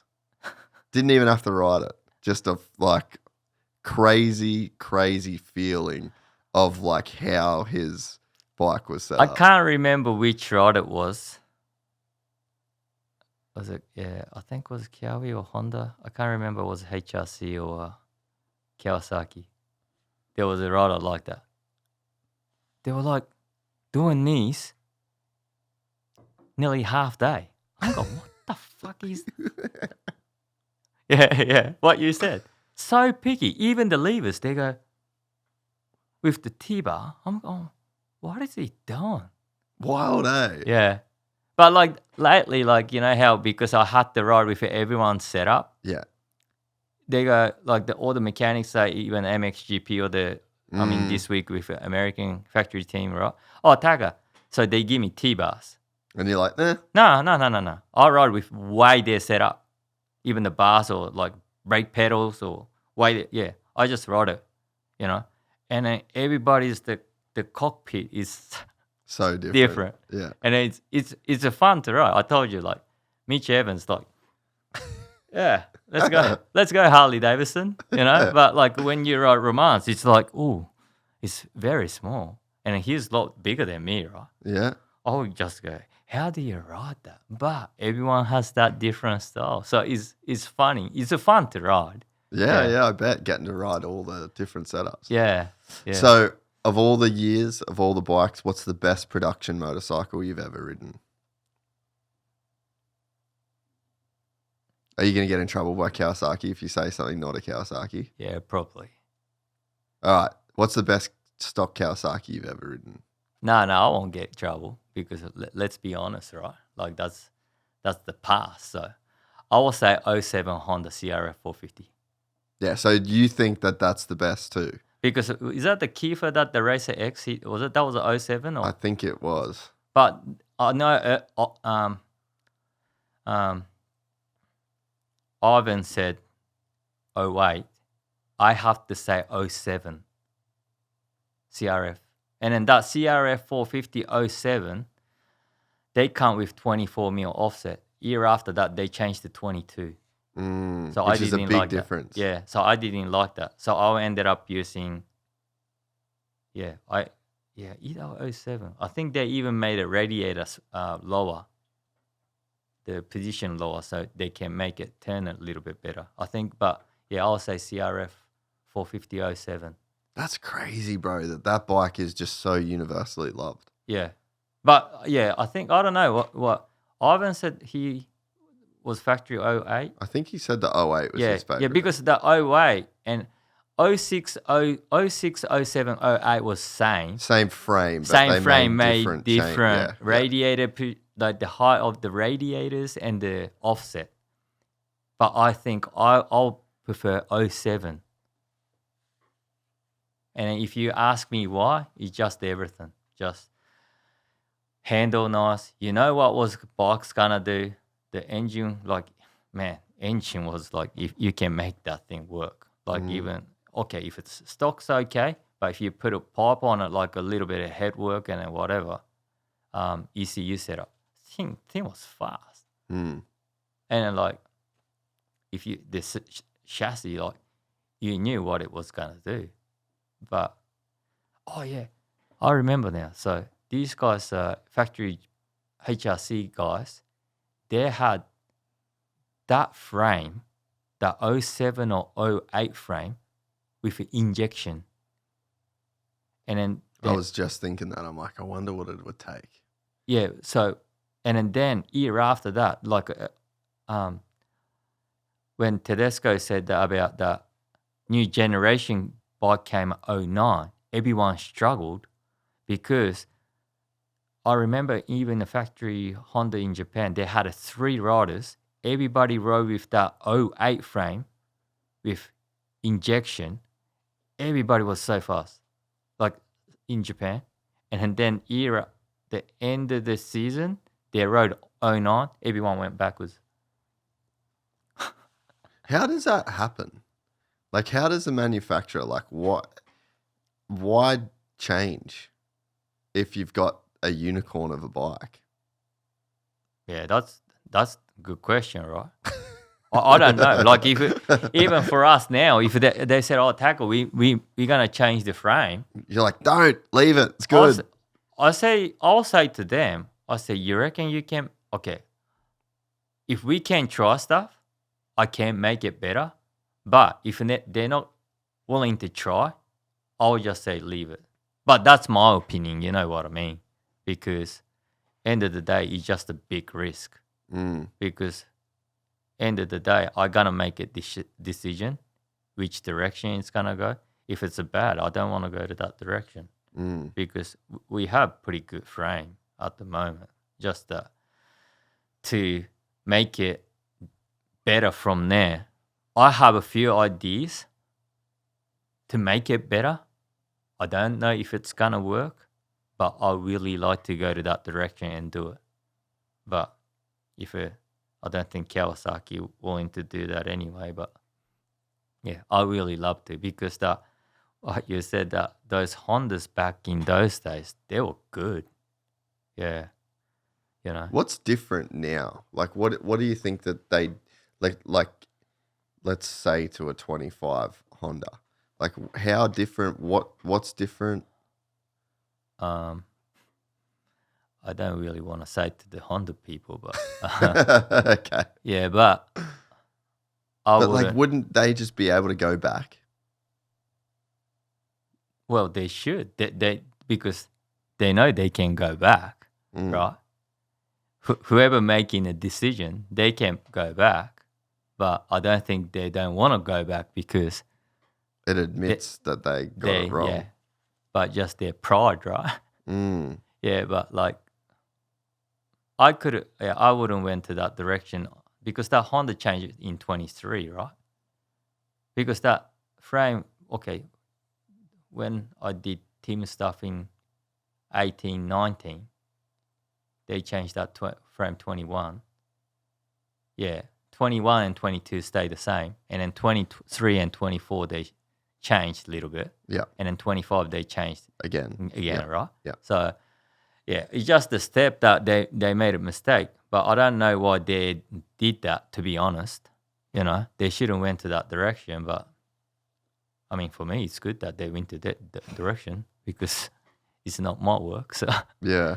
Yeah. And I mean, yeah, I guess as a company, you've got to always look like you're evolving and changing. And, you know, KTM's a good example. Like they had a beautiful frame in that, you know, 17, 18, 19. And then even the 21, 22, 2021, 22, not much different and very good. And then 23, 24, 25, was a step back for a lot of people. Even, you know, like Prado, like when Prado was on here, he was saying how much he struggled with it. But it's like as a company, I guess, because there's all these different elements, right? You've got marketing and you've got the sales and you've got racing and development and engineering. And I guess there's probably just a push-pull from all of these different directions. And a company just like, would people stop buying KTMs if it didn't change from, you know what I mean? Yeah. So maybe a guy's like, dude, I've fucking had the same bike forever. Like I just want something new. So maybe it's even consumer driven to where it's like the people, like you just work in R&D. And so maybe it's like the people that work in sales and marketing, like they know the psychology of the buyer. And then they're just like, we just can't keep rolling out the same thing because people aren't going to buy it. Everyone else is changing. We got to change with the times as well. Yeah, but and maybe that's what we get stuck in, or maybe that's what we get given over the years, and that's why things change the way they do. But you know, one thing that I feel that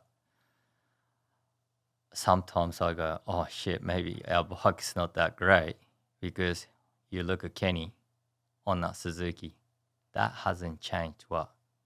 How long? I don't know. 10 years? 10 years. And then he still rips on that. And then he still win on that, you know? When you look at that, I think I came to watch Supercross last year, Phoenix. I think Ken won and Jason finished second. I'm going, this is our new bike. Getting beat. That bike never haven't developed for 10 years.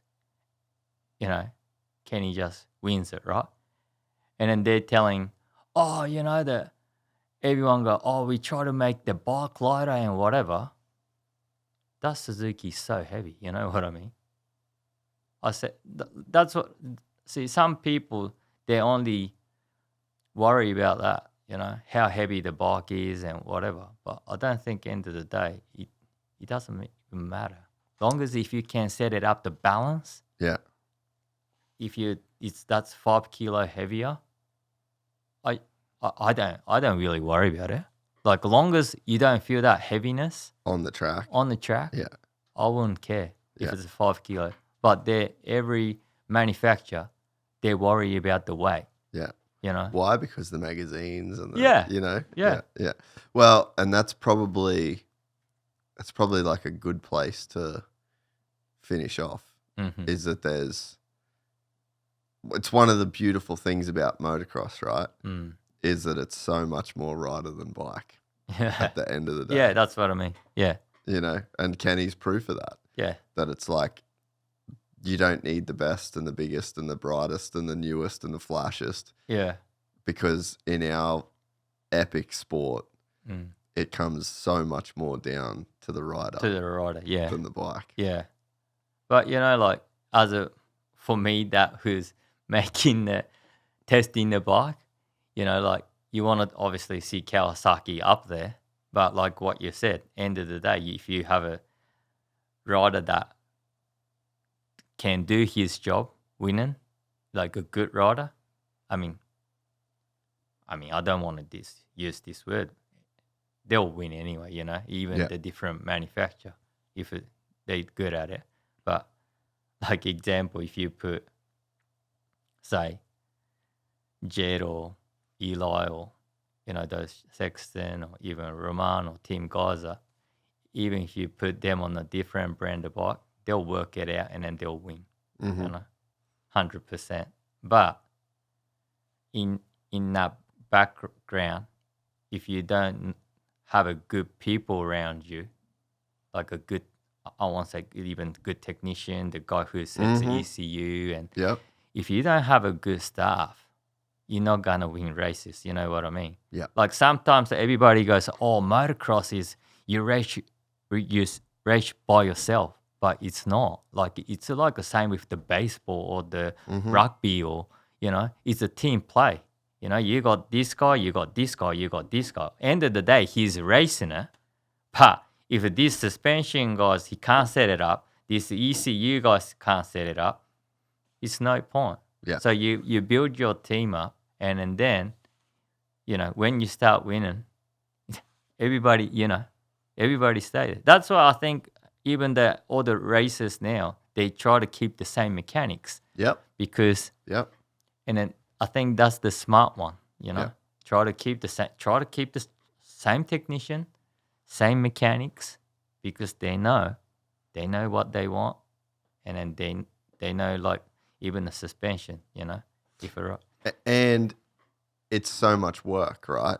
Like you go back to that day in 08 when your mechanic suggested those changes. Yeah. And you're changing all those different parts. That's a long day at the track. Oh, and you need to have a person that's there and willing to put in the work. You need to be willing to put in the work, and then the mechanic needs to be willing to put in the work to make all of those changes. That's where you're saying the team is the thing that matters. Yeah, that's it. So, like, like end of the day, like if it's team putting, like, half the rider, they say on the podium, oh, our guy put so much work during the week.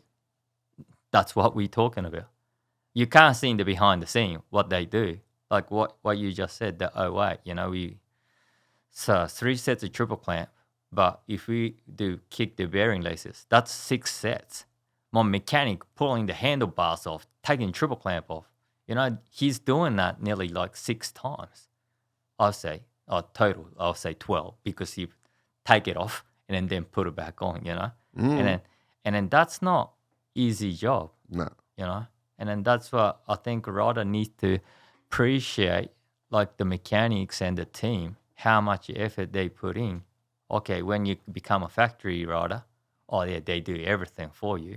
But don't forget, they're helping you out because they want to win together with you, Yeah. So I think the riders now, like, okay, they thank their mechanics and their staff. Of course they should, because they have a one goal like you do, That's what, like MXGP, like our Kawasaki stuff. I mean, it's same everywhere, but like how much the auntie and they put, no one knows how much auntie works. He put so much effort in. He go out there, go practicing together, come back, washing the van. That's not his job. But he's there to help the guys out. And then, like, I tell auntie, why are you doing that? Oh, he goes, I like doing this. But, the shit like that no one sees behind the scene. He's a team manager. He shouldn't be doing that. But he's there to, like, help the mechanics out and doing stuff, Even the cleaning the workshop, auntie's doing it sometimes, You see that, that's that's what it makes it all matters, and it's Yeah. good to see, like, that's what, like, everyone's motivated. Okay, it's not just the motocross, just even the workshop or just the mechanics and here and there. It's so good to see the passion that the people has, Yeah. Yeah. I couldn't agree more. Mate, I'm so glad we got to do this. Yeah, thank you. Finally. We made it happen. You're one of my favorite people. I love every day I get to hang out with you. I don't get to hang out with you as much as I would like to. Yeah. But you're one of the best, mate. Okay, thank you. And Japan, we're going to make it happen. Okay. I'm going to come test some bikes with you. We might have to. Put me to work. We might have to get a permission from Cowie, right? Hey, I'll test anything, mate. All right? I'll test anything. Okay, I'll ask my boss. But no, this was awesome, bro. Okay. I'm so stoked we finally got to do it. And it's just cool for people to, get a bit of a look behind the scenes of the effort and the work goes in at Japan. It's a long way away from Southern California where we're sitting and where we're doing a lot of the riding. Yeah. But I appreciate you making the time, brother. Cool. Thanks. Thanks for having me. You're a legend. Thanks. Yeah, boy. If you enjoyed this content, please like and subscribe. And to listen to the full 3-hour podcast, search Gypsy Tales in your favorite podcast platform or click the link in the description below. Gypsy Gang.